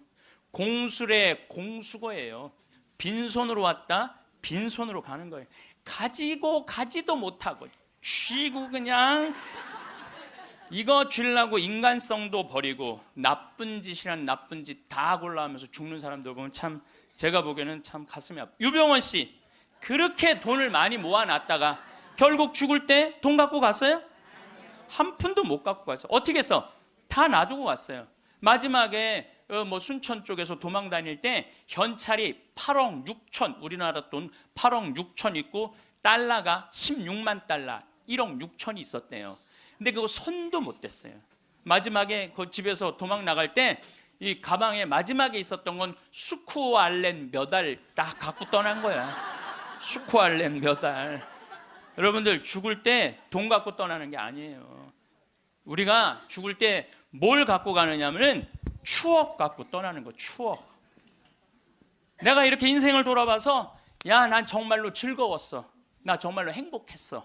이런 추억이 있는 사람이 죽을 때 행복하게 죽을 수 있어요. 여러분들도 가만히 인생 돌아봐서 즐거웠던 추억이 하나도 없어. 고생만 슉샬나게 한 추억밖에 없어. 그렇다면 여러분들 인생 잘못 사는 거예요. 오늘 추억이 하나도 없는 분들은 추억을 만드세요. 프로그램을 짜세요. 그 백만장자가 그 무료급식 한다고 몇 년 동안 3년 동안 휴가도 한 번 안 간 사람한테 자신을 위해서도 시간을 내라고 남을 위해서 희생만 하지 말고 왜냐하면 사람이요 남을 위해서 너무 희생하다 보면 지쳐요. 저는 제 인생을 이렇게 돌아보면은 전 정말 행복한 사람 중에 하나예요. 저는 초등학교 때 토요일 일요일이 되면 아버지하고 전 수원 사람인데 매일 뒤에 광교산에 놀러를 갔어요. 광교산에 가서 가재 잡고 메뚜기 잡고 가을이면 도토리 줍고 밤 따고 감서리하고 그 다음에 도라지 캐고 더덕 캐고. 그러니까 초등학교 때 며칠 전에 성복동 성당이라는 곳에 강의를 갔는데 광교산 밑에 있더라고. 다 생각이 나요. 상강교, 하강교, 뭐 미군 레이더 기지, 뭐 주한말 농장, 뭐 쫙 지금도 40년 전 일인데 머릿속에 아직도 그 즐거웠던 추억이 그대로 남아 있어요. 나 초등학교 때 공부했던 기억은 거의 없어요. 매일 놀러 다녔던 기억. 그 생각하면 참 행복해요. 그리고 광교산만 가면은 내가 여기서 초등학교 때 여기 즐겁게 놀았지. 중고등학교 때 또 성당 참 학교는 일요일은 안 갔는데 성당은 월요일부터 일요일까지 갔어요. 월요일부터 일요일까지. 그 여름에 캠프 간다고 우리 때는 4박 5일 갔어요. 그때는 또 어디 놀러를 갈 때가 있어요. 성당에서 가는 캠프가 최고의 행사였죠. 그럼 뭐 조 모임 하면은 뭐 너는 쌀 갖고 와라, 넌 냄비 갖고 와라, 넌 텐트 갖고 와라, 남자 5, 여자 5 같은 조로 이건 뭐 살림살이 떠나는 거하고 똑같은 거예요. 살림살이 떠나는 거하고 얼마나 그 중고등학교 때 성당에서 떠나는 캠프가 얼마나 좋았는지 몰라요. 예. 그리고 뭐 내가 이 가을에는 예술제 한다고 연극하고 노래하고 이제 성탄 때만 되면 예수님 성탄 전야제 한다고 모여갖고 뭐 정말 지금 생각해 보면 그때 그 사춘기에 느낄 수 있는 모든 행복을 다 느꼈던 것 같아. 그리고 우리 때는 또 남녀공학이 분명했을 때인데 성당만 가면 그 이쁜 그 이쁜 아가씨들이 그냥 얼마나 우리 성당에 특별히 이쁜 여자애들이 많이 왔던 것 같아요. 그리고 그 성당 그때 학생의 프로그램이요 너무너무 좋았어요. 지금 애들이 학원에 다니지만 우리 때는 뭐 학원 그런 게 어디 있어요. 성당 가는 게 유일한 탁구 치고 성당에서 참 좋았던 것 같아요. 그래서 그때 우리 그 학생의 아이들이 신부가 10명이 됐어요. 신부가 10명이 됐어요. 그래갖고 지금 우리 교구에 뭐 사무처장, 관리국장, 사무국장 다 사목국장 우리 성당 출신 신부들이 다 하고 있어요. 다 하고 있어요. 그렇게 그때 그 신앙의 그 교육이 풍요로웠던 거죠. 예. 그리고 수녀님들도 많이 나오고 그 유명한 수녀님들 중에 하나는 또 누구냐면은 김혜윤 베아트릭스 수녀라고 성서 가르치는 수녀님 있잖아요. 뭐 같은 성당을 다녔지만 그 수녀님하고 우리는 질이 달랐어요. 그 수녀님은 공부를 너무너무 잘해갖고 전교 1등을 놓친 적이 우리는 저 밑에서 그냥 그 수녀님 나보다 1살 어리거든요. 그땐 참 예뻤는데 로마 유학 갔다 오더니 팍 늙어갖고 근데 지금도 이쁘다고 사람들은 그러긴 그러는데 그땐 참 예뻤어요 수녀님이. 그러니까 얼마나 그 공동체가 어제도 서울 둔총동 성당에 강의를 갔는데 그 나보다 한 2-3살 나이 많은 누나였는데 그때도 예뻤는데 지금 보니까 50, 한 4, 5이 됐는데 지금도 그렇게 이쁘더라고 그 누나가. 그래서 어제 너무 만나서 반가웠는데 그 누나도 아들이 지금 서울신학교 2학년 지금 다니고 있다는 거예요. 그러니까 신앙이 얼마나 좋았던 거예요. 그 공동체가. 그러니까 그 중고등학교 생각하면 나는 정말 행복한 사춘기를 보낸 거죠. 그래서 내가 제일 화려했을 때는 언제였느냐면은 신학교 때. 저는 방학이 싫었어요. 신학교 생활이 너무 재밌었어요. 먹여주지, 재워주지, 기도시켜주지, 철학 가르쳐주지, 신학 가르쳐주지, 성서 가르쳐주지. 이 신학교 교육이요, 내가 보기엔 이 교육 제도 중에 제일 좋은 것 같아. 그래서 좀 신학교 7년 참 행복하게 살았어요. 보좌 신부 때는 또 훌륭한 본당 신부님 모시고 우리 천주교 교우들은 보좌 신부들 이렇게 바라보는 눈이 사랑으로 꽉 차 있어. 그 느껴요. 이렇게 보면 보좌 신부 딱 보면 사랑으로 꽉 차 있어. 본당 신부 10년 동안 교우들이 참 내 말 잘 듣고 신부를 업고 살죠. 한국 천주교 교우들은 참 이렇게 보면은요 너무너무 행복했던 것 같아. 그리고 이제 10년 전에 강원도 평창 생태마을에 들어가서 이렇게 살면 본당이 없으니까 또 온 세상이 또 다 내 본당이야 또. 전 세계 다니면서 강의하고 지난 여름에도 브라질, 아르헨티나, 페루, 칠레, 파라과이 5개 나라 한 달 동안 순회 강연 갔다 왔거든요. 페루 이제 뭐 얼마나 멀어요. 페루가. 페루 갔더니 이제 강의 이제 2시간 끝났는데 거기 회장님들이 신부님 귀양 여기까지 왔으니 마추픽추 가자고. 그러니까 강의는 2시간 하고 마추픽추는 2박 3일 갔다 오고. 이런 좋은 팔자가 어디 있어요. 브라질 가면 또 뭐 리오데 자네이루 또 아름다운 항구 예수님이 이렇게 펼치고 있는 데 있죠. 이번에 월드컵 한데 참 얼마나 좋은 팔자예요. 깔라파테라고 아르헨티나 맨 밑에 빙하 있는데 신부님 환경하시니까 꼭 보셔야 된다고. 신부님은 신부로 사니까 팔자가 좋아서 그렇지 우리는 얼마나 힘든지 몰라요. 사는 거 무슨 우리가 즐거운 추억이 있어요. 저도 여러분들 힘들었을 때 많았어요. 인생 50살밖에 안 됐지만은 돌아보면 즐거웠었던 일만 있었던 거 아니에요. 근데 여러분들 사람은요, 과거를 돌아봤을 때 고통스럽고 괴로운 것만 기억하는 사람은요, 악해져요. 악해지게 돼 있어요. 근데 즐거웠던 것만 의도적으로 기억하려고 하면 선해지게 돼 있어요. 저도 사기 많이 당했어요. 이 세상에 사기 쳐먹기 제일 쉬운 사람이 신부예요, 신부. 세상 물정 모르니까 사기도 많이 당했고 배신도 많이 당했어요. 그래갖고 아픔이 많았었어요. 근데 가만히 내 인생을 돌아보면 내가 사기당했을 때 내 상태가 어땠었냐면 욕심이 꽉 차 있었을 때. 그러니까 내가 강의 때 여러분들 욕심 부리지 말라는 게 그냥 하는 말이 아니라 이 온 몸에서 경험을 하고 나온 말이에요. 온 몸에서 경험을 하고 나온 얘기, 그냥 하는 얘기가 아니에요. 온 몸에서 나온 거죠. 또 뭐 배신도 많이 당했고, 그러면서 제가 깨달은 게 있어요. 아, 욕심 부리지 말아야 되겠구나. 그리고 사람, 하느님을 더 사랑해야지 사람을 더 사랑하면은 꼭 고통이 오는구나. 그리고 이제 좋았던 것만 기억을 하는 거야. 나빴던 기억을 자꾸 하면요, 인생이 우울해요. 습관이에요, 습관. 여러분들 그 불행한 사람들, 며칠 전에 그 신문에 아주 재미난 게 나왔어. 불행한 사람 10가지 특징이 나왔어. 자신과 남의 단점만 본다. 불행한 사람들은요, 자신과 남의 단점만 본대요. 그 다음에 두 번째, 변화시킬 수 없는 것에 대한 걱정을 한다. 그러니까 과거를 집착하는 거야. 과거에 내가 왜 그랬을까? 안 바뀌어요, 과거는. 그 다음에 쉽게 포기한다. 뭘 하다가 그냥 금방 포기하는 사람, 이 사람 불행해진다는 거죠. 운동을 하지 않는다. 운동하는 사람이 행복해요. 그래서 여러분들 꼭 운동하셔야 돼요. 그 다음에 성취 불가능한 목표를 세운다. 성취 불가능한 목표를 세운다. 건강에 좋지 않은 음식만 골라 먹는다. 그러니까 우리가 행복하려면 건강에 좋은 음식을 먹어야 돼. 우리 청국장 가루 같은 거, 이런 거. 얼마나 좋아요, 이 청국장 가루 같은 거.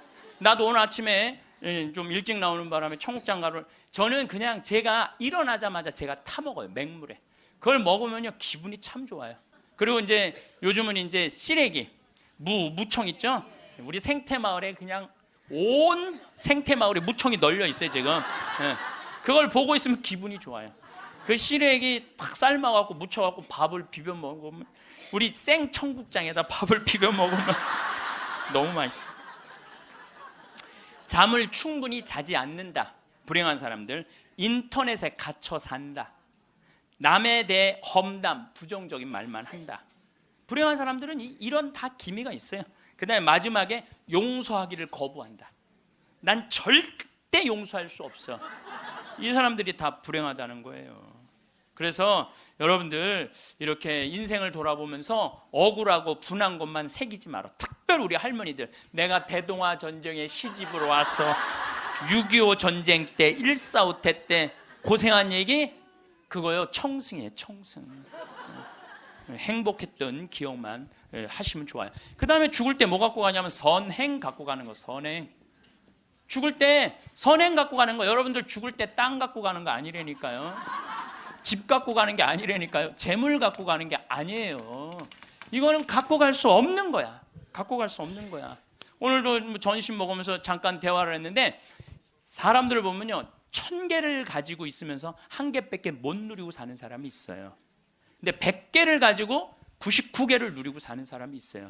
그럼 여러분들 1000개 가진 사람은 이게 뭐 1000개 가지나 많아요. 이 사람이 죽을 때 그랬는데, 돈이 너무 많은 사람은 그걸 못 쓰고 죽어서 못 죽는데요. 돈이 너무 많은 사람들은. 그러니까 쓸 수 있을 때 열심히 쓰라는 거예요. 두 번째로는 선행이야. 마태복음 25장에 예수님이 이런 얘기를 합니다. 오른쪽에는 양, 왼쪽에는 염소를 갈라놓고 이런 얘기를 해요. 내 오른쪽에 있는 사람들한테, 내 아버지의 복을 받은 이들아, 와서 세상 창조 때부터 너희를 위하여 준비한 나라를 차지하여라. 너희는 내가 굶주렸을 때 먹을 것을 주었고, 내가 목말랐을 때 마실 것을 주었으며, 감옥에 갇혔을 때 찾아주었다. 그럼 의인들이 이렇게 말할 것이다. 주님, 저희가 언제 주님께서 굶주리신 것을 보고 먹을 것을 드렸고 목마르신 것을 보고 마실 것을 드렸습니까? 언제 주님께서 나그네 되신 것을 보고 따뜻히 맞아 드렸고 헐 벗으신 것을 보고 입을 것을 드렸습니까? 언제 주님께서 병드시거나 감옥에 계신 것을 보고 찾아가 배웠습니까? 그럼 임금이 대답할 것이다. 내가 진실로 너희에게 말한다. 너희가 내 형제들인 이 가장 작은 사람. 여러분들, 그래서 저는 이 단어를 참 요즘 많이 묵상을 해요. 내가 만나는 사람들 중에 작은 이들 가운데 한 사람에게 해준 것이 곧 나에게 해준 것이다. 얼마 전에 우리 아파트 경비병이 분신 자살해서 세상을 떠났잖아요. 가장 작은 이한테 해준 게 누구한테 해준 거야? 예수님. 이 지금 대한민국 사람들이 이 말씀을 새겨야 돼요. 돈 좀 벌었다고 작은 이들을 무시하는 이런 사회, 이 왼편 염소 쪽으로 가는 거예요. 여러분들 오른편 양쪽으로 가려면 어떻게 해야 돼? 작은 이들 중에 목마르고 헐벗고 배고프고 감옥에 갇히고 나그네 된 사람한테 따뜻하게 대해야 되는 거예요. 록펠러라고 있어요. 미국 부자. 이 사람 죽었는데 얼마나 부자냐면 1850년도에 태어난 사람인데 55살에 전 세계의 90%를 줘요. 세계에서 최고로 부자였어요. 55살에 이 사람이 불치병을 딱 판정을 받아요. 1년밖에 못 산다고. 1년밖에 못 사니 전 세계 최고의 부자인데 55세 1년밖에 못 사니 얼마나 기가 막혀요. 병원에서 탁 나오는데 이렇게 보니까 병원 정가운데 뭐라고 써 있느냐면은 받는 자보다 주는 자가 행복하다. 그거를 봐요. 그거를 보고 막 가슴에 전율을 느껴요. 어떤 전율을 느끼냐면 자기는 돈이 그렇게 많은데도 준 적이 없는 거야. 막 회사 병합하고 뺏고 막 이랬거든요. 아주 냉혈한이었어요. 예. 완전히. 그래갖고 가만히 나는 그 많은 돈 중에 준 적이 없네. 여러분들 마음 가끔 이렇게 말하는 분들이 있어. 누가 나 좀 돈 좀 안 주나? 이 사람 불행한 거예요. 이 사람 무조건 불행한 거예요. 내가 누구 돈 좀 줘야지 이 사람이 행복한 거예요. 항상 얻어먹을 자세가 돼 있는 사람은 불행한 거예요. 주려고 그래야 돼, 주려고. 그래서 저는 본당 신부하면서도 교우들하고 밥을 먹어도 정말 내가 냈지 교우들이 돈 못 내게 했어요. 왜냐하면 가만히 보면 교우들 먹고 살기 바쁜데 자식도 공부시키고 월세 세금 내기 바빠 죽겠는데 신부한테까지 돈을 뺏기면서 밥을 사주는 거예요. 이게 그래서 나는 내가 다 정말 많이 냈어요. 그 처음에 신부님한테 밥 얻어 먹은 적이 평생에 처음이라는 교우들을 참 많이 봤어요. 신부님 무슨 돈이? 나 돈 많아. 나는 강사료도 많고 인세가 또 많이 들어오잖아요. 나는 인세도 많이 들어오고 그래서 난 많으니까 걱정하지 마라. 그래갖고 난 다 사줬어요.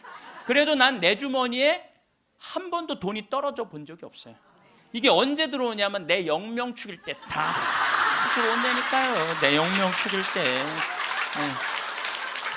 그리고 예수님이 뭐라고 그러냐면 5,000명 빵 먹일 때 너희들이 줘라. 그러니까 제자들이 이제 이 많은 사람들 어떻게 우리가 주냐 그러니까 예수님이 이런 말을 해요. 너희가 거저 받았으니 거저 주어라. 참 이 말이 전 좋아요. 우리가 나누지 못하기 때문에 인생이 괴로운 거죠. 그래갖고 록펠러가 나는 이렇게 많이 줄 수 있는데 내가 하나도 못 주고 죽는구나. 근데 마침 그 병원에서 호텔 로비에서 딸아이 입원비가 없어갖고 막 병원 사람들한테 제발 내 딸 좀 입원 시켜달라고 막 울며 불며 매달리는 엄마를 봐요. 록펠러가 그걸 보고 비서를 시켜서 병원비를 대주라고. 병원비를 대줬는데 그 소녀가 기적같이 나요. 록펠러가 너무너무 행복한 거야. 야, 나도 이렇게 나누니까 이렇게 좋으네. 내가 남은 1년 동안 나눠야 되겠다. 그래서 막 시카고 대학도 세우고 병원 한 2,000개 세우고 도서관도 세우고 고아원도 세우고 그 남은 시간 동안 돈이 많으니까 엄청나게 나누기 시작을 했어요. 근데 그렇게 나누다 보니까 록펠러가 이 55세 죽는 데는 록펠러가 98까지 나누다 죽었습니다. 98까지 나누다 죽었어요. 그러면서 죽으면서 록펠러가 이런 얘기를 해요. 어떤 얘기를 하느냐면 내가 쉬려고 그랬던 55년은 쫓기고 살았다는 거야, 인생을. 사람이 가지려고 그럴 때는요 인생을 쫓기게 돼 있어요. 근데 내가 나누기 시작하면서부터는 내 삶은 기쁨으로 가득 찼다고 그래요. 기쁨으로 가득. 그래서 여러분들 신부님 저는 주머니에 돈 한 푼도 돈이 부처님이 그랬잖아요. 나눠라 그러니까 저는 부처님 아무것도 가진 게 없습니다. 부처님이 뭐라고 그래요? 왜 네가 가진 게 없냐? 네가 사람들하고 대화할 때 따뜻하게 웃어주는 것도 나누는 거다. 누가 사람이 얘기를 할 때 네가 자세를 낮추고 경청하는 것도 그것도 나누는 거다. 공손한 것도 나누는 거다. 여러분도 꼭 돈으로 나눠야 돼? 아니에요. 마음으로도 얼마든지 우리가 나눌 수가 있는 거예요. 저는 지난 월요일 날 너무너무 놀란 사건이 있었어요. 이게 참 신기해요. 성남에 사는 할머니, 할머니도 나이가 85, 할아버지는 90인데 나한테 40억을 들고 왔어요. 그래갖고 교구청에서 그 아주 서류를 다 해놨어. 법무사까지 다 와서 다. 그래서 어저께 그러니까 월요일 날 40억을 기증을 받았어요. 할머니가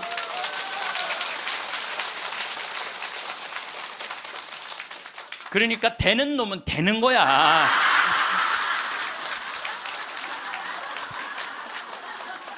그래서 할머니한테 물어봤어요. 이 많은 돈을 왜 나한테 기증을 하느냐? 그랬더니 신부님 제가 강의를 듣는데 신부님이 잠비아에 농업대학을 세우고 싶다고 그런 게 있는데 대학을 세우는 건 또 내가 저 잠비아 농장 꾸미는 거하고는 또 다르잖아요. 근데 저 신부님이 지금 저렇게 열정적으로 일을 하는데 나는 이제 떠날 날이 얼마 남지 않았는데 근데 그래서 이제 신부님한테 기증을 하기로 했다고. 근데 할아버지가 더 멋있는 거야. 무엇이냐? 나한테 기증서 마지막 서류 등기 다 해갖고 왔어. 그래갖고 근데 지문이 안 나오는 거야. 나이가 많으시니까. 난 또 월요일날 처음 알았어요. 여러분들 좀 기증하려면 조금 젊었을 때 지문 나올 때 하세요. 지문 나올 때. 지문이 안 나오는데 한 10번을 하는데 10번 다 기쁘게 하시더라고요. 근데 할아버지가 이런 말씀을 하세요. 이제야 좀 마음이 홀가분하다고. 그러면서 할아버지가 이런 말씀을 하세요. 그 아프리카에 그 굶는 사람들을 보면 너무 가슴이 아픈데 그냥 빵을 주는 건 큰 의미가 없다는 거예요. 그 빵을 만들 수 있는 사람을 키워내는 일이 더 중요하다는 거예요. 그래서 이제 그걸 이제 받아서 이제 제가 이제 또 숙제가 하나 생겼죠. 근데 신부님 왜 그렇게 좋아하세요? 신부님 주머니에 한 푼도 안 들어가는데. 왜냐하면은 우리 천주교가 그런 건 참 좋아요. 누가 기증을 받아도 내 이름으로 받을 수가 없어. 신부 이름으로. 그러니까 교구청 법인으로 받는 거야. 그러니까 내가 어떻게 해먹으려고 그래도 해먹을 수가 없어.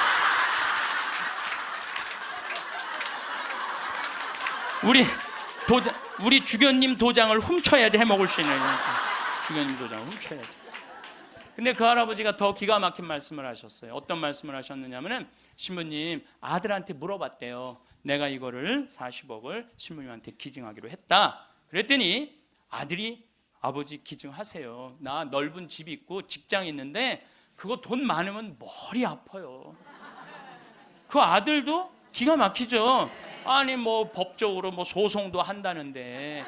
그래서 여러분들 제가 말씀드리는 거는 우리가 죽을 때 갖고 가는 게 땅이 아니라니까요. 집이 아니고 재물이 아니에요.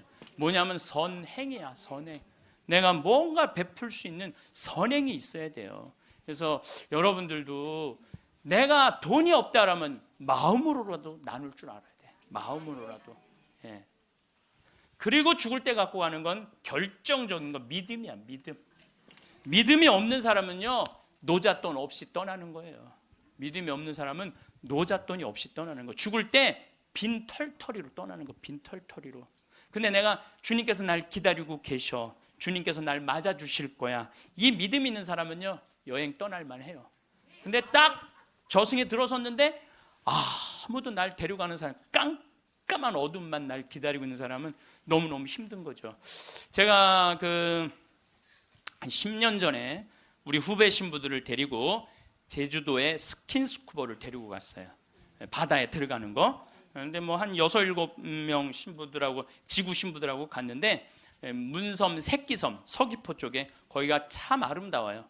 근데 이제 그 신부들은 초보니까 강습을 받고 나는 좀 할 줄 아니까 새끼섬에 바다에 이렇게 들어가서 이제 혼자 절대 가면 안 되는데 그래도 이제 혼자 이렇게 좀 옆에 이제 강습하는 거 보고 혼자 이렇게 돌았어요. 근데 그 신부 중에 하나가 물 공포증 있는 신부가 있어요. 너는 여기서 낚시만 해. 그래갖고 이제 그 신부는 위에서 낚시를 하고 있는데 나는 이제 바다에 들어 물고기가 얼마나 많은지 몰라요. 돌돔 하여튼 물고기가 얼굴을 치고 지나갈 정도로 물고기가 많아요. 바다에 들어가 보면은.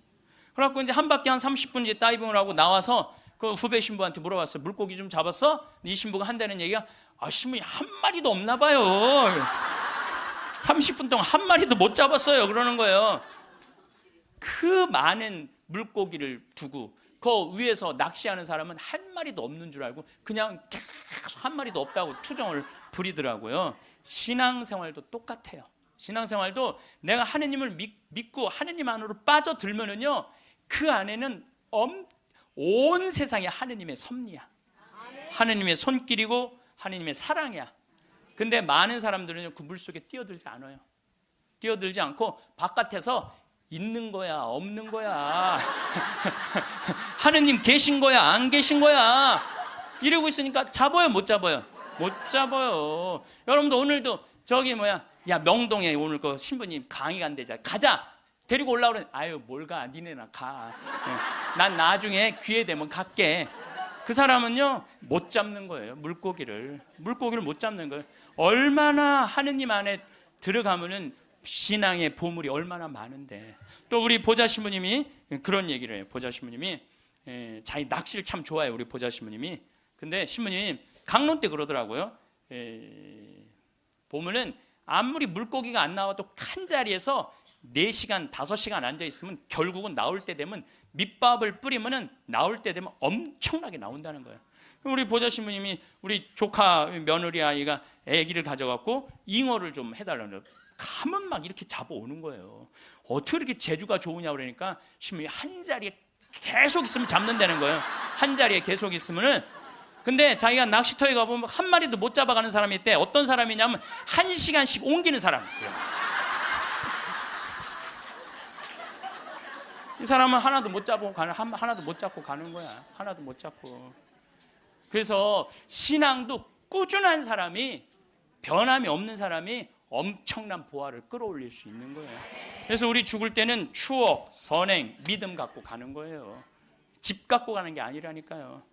어쨌든 내가 지난 2월 달에 이제 성주순례 이제 가서 이제 갈릴레아 호수를 도는데 그 갈릴레아에서 3일을 머물었어요. 갈릴레아가 신앙의 유산이 너무 많아요.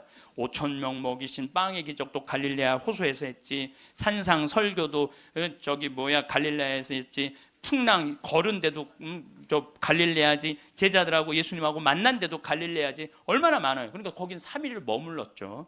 3일을 머무르고 이제 저녁에 이제 모여갖고 80명 순례자들한테 오늘 느낀 신앙의 감동을 나눔 얘기를 하자고 그랬어요. 근데 참 우리 천주교 신자들은 이상하죠. 말 그렇게 잘하다가도 말씀 나누게 하자 그러면 입을 다물어. 말씀 나누게 하자 그러면. 내가 아는 뭐 몇몇 연예인도 있으면 연예인들을 만나고 얘기를 하면 신앙이 너무너무 좋아요. 그런데 방송에만 나가면 절대 말 안 해. 신앙에 대해서. 신기해. 개신교 성도들은 간증하라고 그러면 그냥 뛰어나가고 서로 하려고 그러는데 우리는 그냥 잘 놀다가도 자 지금부터 말씀 나누기 전에 내가 묵상을 했어요. 왜 우리 천주교 교우들이 이렇게 입이 무거운가. 내가 묵상을 했어요. 답을 찾아냈어요. 요셉 성인 닮아서 입이 무거운 거. 요셉 성인 닮아서. 요셉 성인이 참 입이 무거워요. 보면은 아니 장가를 가려고 딱 했는데 마리아가 애를 배 갖고 온 거야. 기가 막히잖아요. 나는 손도 잡은 적이 없는데 그럼 일반 사람이면 뭐라 그럴 거냐. 친구들한테 야 얘기 좀 하자. 야 난 너무 고민이 있어. 아니 마리아가 결혼도 하기 전에 애를 배웠네. 이거 어떻게 하면 좋지? 분명히 이렇게 얘기했을 거예요. 근데 요셉 성인은 아무한테도 말하지 않고 혼자 파혼하기로 혼자만 마음속으로 생각을 해. 우리 천주교 교우들하고 똑같은 거예요. 12살 때 예수님 3일 동안 잃었다가 3일 만에 찾았어. 3일 동안 근데 나는 요셉 성인도 참 대단해요. 내 애도 아니고 그렇잖아요. 내 애도 아니고 마누라도 내 마누라도 아니야. 사실은 그렇잖아요. 그런데 그 아이하고 그 엄마를 12년 동안 책임졌다는 건요, 보통 사람 아니면 못해요. 참 무직한 분이죠. 근데 3일 만에 잃어버렸는데 얼마나 애가 타게 찾았겠어요. 찾고 난 다음에 성모님이, 얘야, 네 아버지와 내가 너를 얼마나 찾았는지 모른다. 나는 이 말도 참 묵상을 많이 하는 말 중에 하나예요. 성모님도 시집을 막상 오긴 왔는데 뱃속에 아기가 이씨 들어왔으니 얼마나 미안해요. 그러니까 항상 요셉성인한테 미안한 마음이 있었던 것 같아. 그래서 여러분들 3일 만에 잃었던 애를 찾았어. 그럼 여러분들 뭐라 할까? 이놈의 새끼 내가 너 얼마나 찾았는지 알아? 분명히 이랬을 거야. 근데 성모님은 자기를 먼저 내세우지 않았어요. 자기 아이임에도 불구하고 얘야, 네 아버지와 내 남편을 인정해 준 거죠. 남편을 존중해 준 거죠. 네 아버지와 내가 너를 얼마나 찾았는지 모른다. 그런데도 요셉 성인은 아무 말도 안 해. 한마디도 안 해. 찾았으면 됐지 뭐 이거죠. 한마디도 안 해요.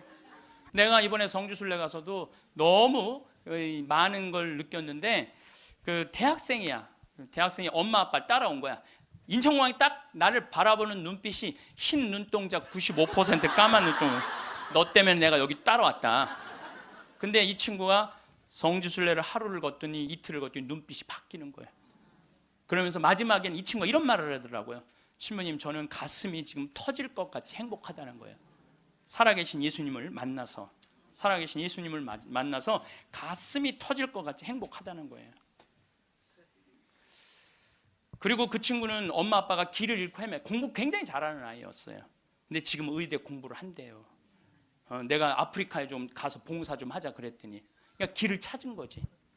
그러니까 여러분들 제발 좀 죽기 전에 가지 말고 언제 가? 지금 가세요. 지금 가세요. 사람에게 휘둘리지 않고 현명하게 세상을 사는 방법은 무엇일까요? 어떤 사람들과 인간관계를 형성하고 있는지에 따라 삶의 행복도가 달라집니다. 불편하고 불필요한 인간관계는 억지로 끌어안고 있지 말아야 합니다. 이쯤 살고 보니 어떤 사람들을 내 주변에 두지 말아야 하는지가 조금은 보입니다. 특히 호의를 권리로 아는 사람들은 상대방의 배려심을 악의적으로 이용하면서 하나를 받으면 둘을 바라고 9을 받으면 10을 바랍니다. 상대방의 호의에 감사할 줄 모르고 바라기만 하는 전형적인 나쁜 사람들입니다. 인간은 혼자서는 아무것도 할 수 없는 존재입니다. 즉, 모든 것은 관계에서 시작되는 법입니다. 그러나 나보다 나을 것이 없고 내게 알맞은 벗이 없을 땐 차라리 혼자 선한 생활을 하는 편이 낫습니다. 그 사람이 설령 가족이라도 오래된 친구라도 관계를 정리해야 될 수도 있습니다. 오늘의 지혜는 나에게 악영향을 미치는 사람을 알아보는 방법입니다. 영상을 끝까지 시청하셔서 여러분은 어리석은 사람의 길동무가 되지 않으시길 바랍니다. 첫 번째, 지갑을 안 들고 다니는 사람은 피하라. 인간관계에서는 여러 사람이 있지만 만났을 때 처음 내뱉는 말이 돈 없어라고 말하는 사람들이 있다. 만약 정말 형편이 좋지 않다면 그런 것은 얼마든지 이해할 수 있다. 하지만 그들을 살펴보면 평소 자기가 하고 싶은 것들은 모두 누리고 삶을 즐기면서도 유독 사람을 만날 때만 되면 돈이 없다 말하고 밥을 얻어먹거나 무언가 부탁을 한다면 그 인간관계는 오래 갈 수 없으니 일찌감치 정리하는 것이 이롭다. 인간관계에서는 서로가 서로에게 잘해야만 그 관계가 오래 유지될 수 있음에도 상대방은 나를 이용하려 하고 있으니 결코 좋은 인간관계가 이루어질 수 없다. 남을 존중하지 않고 자기 자신만을 존중하는 사람은 없는 것만 못한 법이다. 두 번째, 자기 필요할 때만 연락하는 사람은 피하라. 인간관계에서 자주 만나거나 연락을 하고 친하지 않는 사이인데 어쩌다 연락이 오면 서로 안부도 묻지 않고 자신의 요구만 말하는 사람이 있다. 평소에는 연락이 없다가도 자기가 필요할 때만 연락하는 사람은 친구라고 할 수 없는 사람이다. 이런 사람은 즉시 손절하는 것이 이롭다. 부탁을 들어준다는 것은 나의 재산이나 시간을 써서 남에게 이득을 주는 행동이므로 굉장히 조심스러워야 함에도 불구하고 자주 접하지도 않는 사람에게 이러한 부탁을 하는 사람은 굉장히 뻔뻔하고 자기중심적인 사람일 가능성이 높다. 더 이상 이용당하지 말고 과감하게 잘라내라. 세 번째, 종교나 정치적 신념을 강요하는 사람은 피하라. 사람은 모두가 같을 수는 없다. 결국 사람 간의 관계는 서로의 다름을 인정하고 다른 사이에서 관계의 가치를 얻어가는 것이다. 따라서 크게 아무리 자신에게 좋다 한들 남에게 강요해서는 안 되는 법이지만 그 중에서도 종교나 정치적인 신념은 결코 강요해서는 안 된다. 이런 사람을 계속 만나는 것은 매우 피곤한 일이고 실제로도 인간관계에서 신념으로 인해 다툼이 일어나고 주먹다짐으로 번지기까지 한다. 이런 사람들을 맞춰주기 위해서는 내 신념을 속이던지 신념을 포기해야만 한다. 이런 사람과 의미 없이 논쟁하지 마라. 현명한 사람들은 어떠한 상황에서도 상대방 진심을 짓밟는 의미 없는 논쟁은 하지 않는다.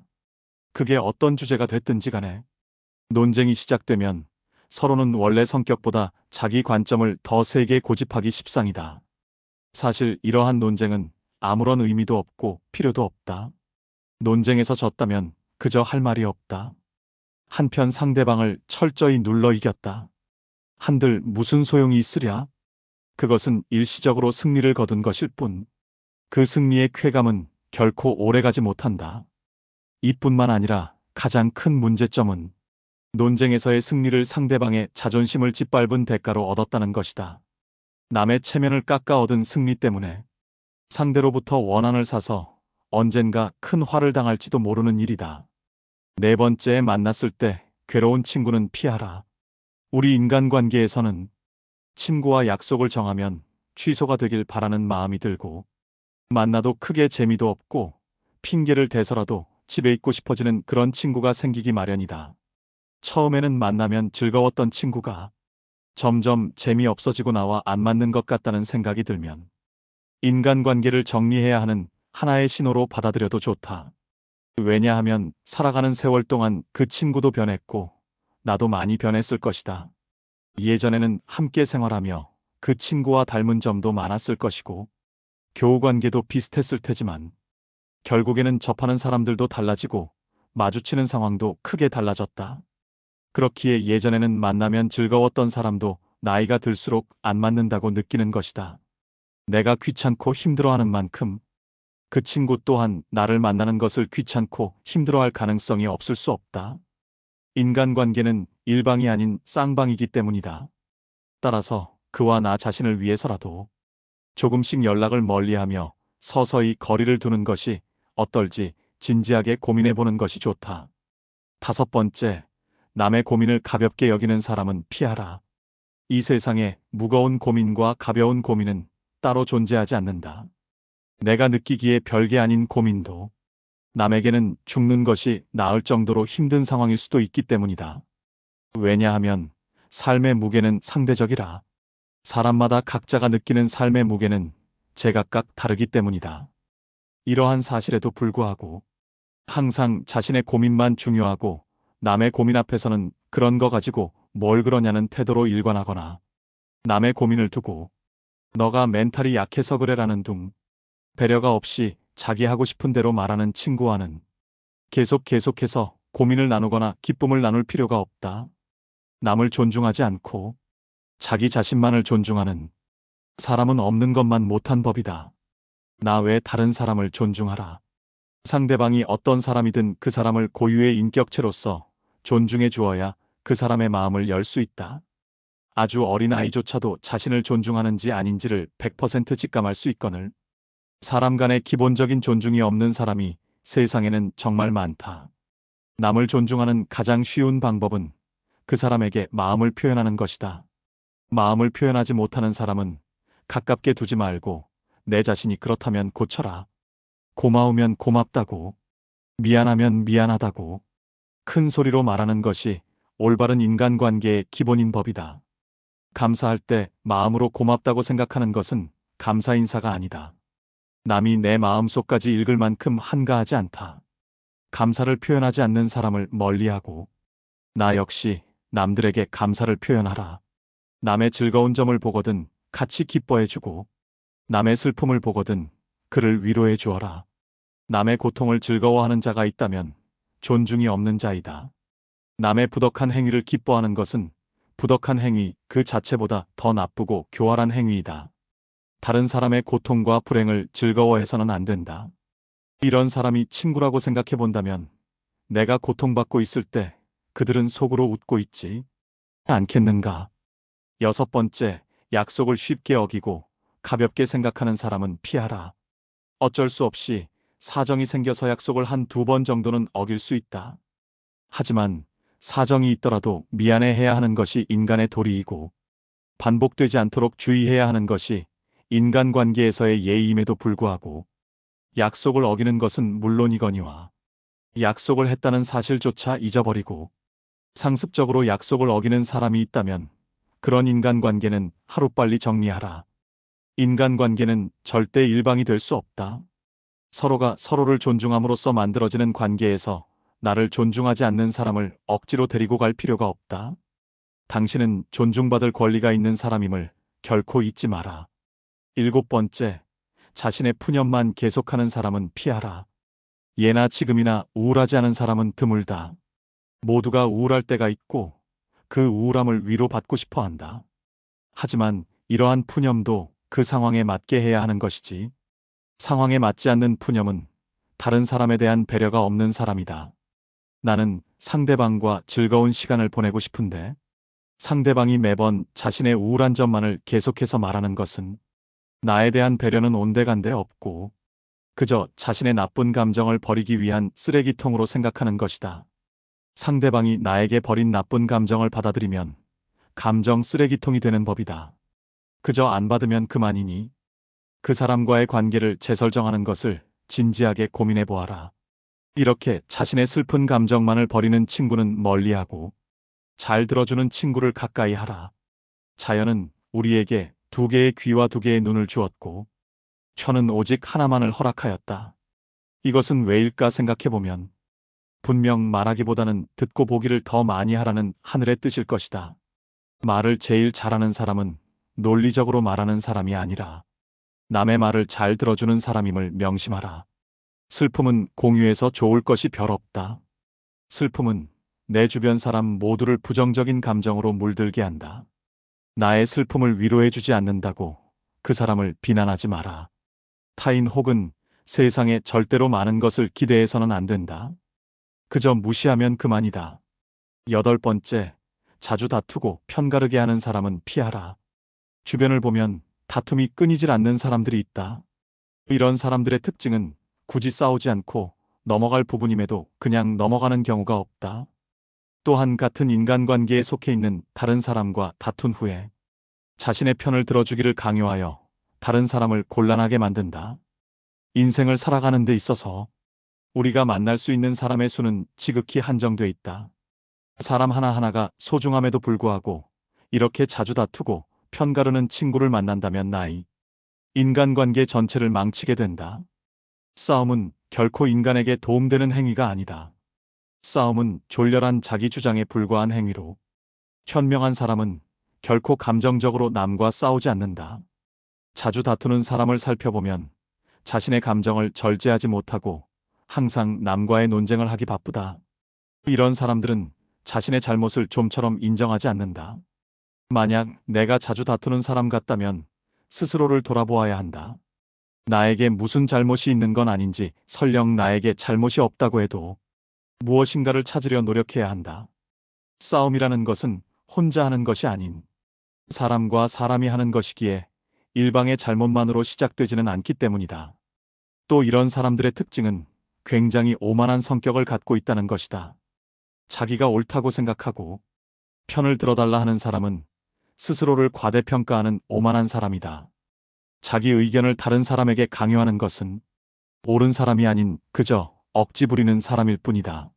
이런 사람들은 본인이 옳다고 생각하는 견해나 자신의 가치관을 남에게 강요한다. 하지만 강요받는 쪽도 자신의 의견이 있고 옳다고 생각하는 것이 있는 법이다. 다른 사람의 의견을 무시하고 자기 의견이나 방법을 남에게 강요하는 사람은 자신의 우월성을 과시하고 싶거나 자신의 불안감을 없애려는 욕망을 가졌을 가능성이 있다. 이런 사람들의 특징은 왜 저런 착각을 할까? 혀를 내두를 정도로 본인의 능력이나 외모를 실제보다 높이 평가하는 경향이 있다. 특히 불안이나 공포로부터 스스로를 지키기 위해 자신을 과대평가하는 사람은 자기애가 상처 입지 않도록 자신을 지키는 벽을 치는데, 그로 인해 눈앞의 현실을 직시하지 못하고 현실적인 판단도 할 어쩔 수 없게 되는 법이다. 9번째, 과도하게 차기 자랑하는 사람은 피하라. 마치 자신의 우위를 과시하는 것처럼 다른 사람을 얕보고 만나면 자기 자랑만 늘어놓는 사람이 있다. 자랑거리는 자신의 입에서 나오면 오만한 사람이 될 뿐이다. 자랑 중에서도 가장 쓸데없는 자랑은 자신의 잘 나갔던 과거를 자랑하는 것이다. 옛날 이야기밖에 가진 것이 없을 때 사람은 처량해지는 법이다. 행복하고 가치 있는 삶을 사는 지혜는 지금 가지고 있는 것을 즐기는 것이다. 과거를 너무 많이 자랑하는 사람치고 지금의 삶이 행복한 사람을 본 적이 없고, 행복한 미래를 그리는 것 또한 본 적이 없다. 또한 그게 무엇이든지 너무 자랑하면 그 끝에는 반드시 무슨 말썽거리가 생긴다. 무심코 내뱉은 자랑이 뜻밖의 오해를 부르거나 상대방에게 질투의 대상이 되는 경우가 많다. 주고 말고 있는 지식을 아는 체하며 그저 시끄럽게 떠벌리는 사람들은 빈 깡통은 흔들어도 소리가 나지 않고 속이 가득 차도 소리가 나지 않는 법이다. 소리가 나는 깡통은 속에 무엇이 조금 들어있을 때다. 사람도 아무것도 모르는 사람이나 많이 아는 사람은 아무 말을 하지 않지만, 무엇을 조금 아는 사람이 항상 시끄럽게 말을 많이 한다. 정원을 보면 그 집의 정원사를 알 수 있다. 인간은 모두 한평생을 살아가며 정원을 가꾸는 정원사와 같다.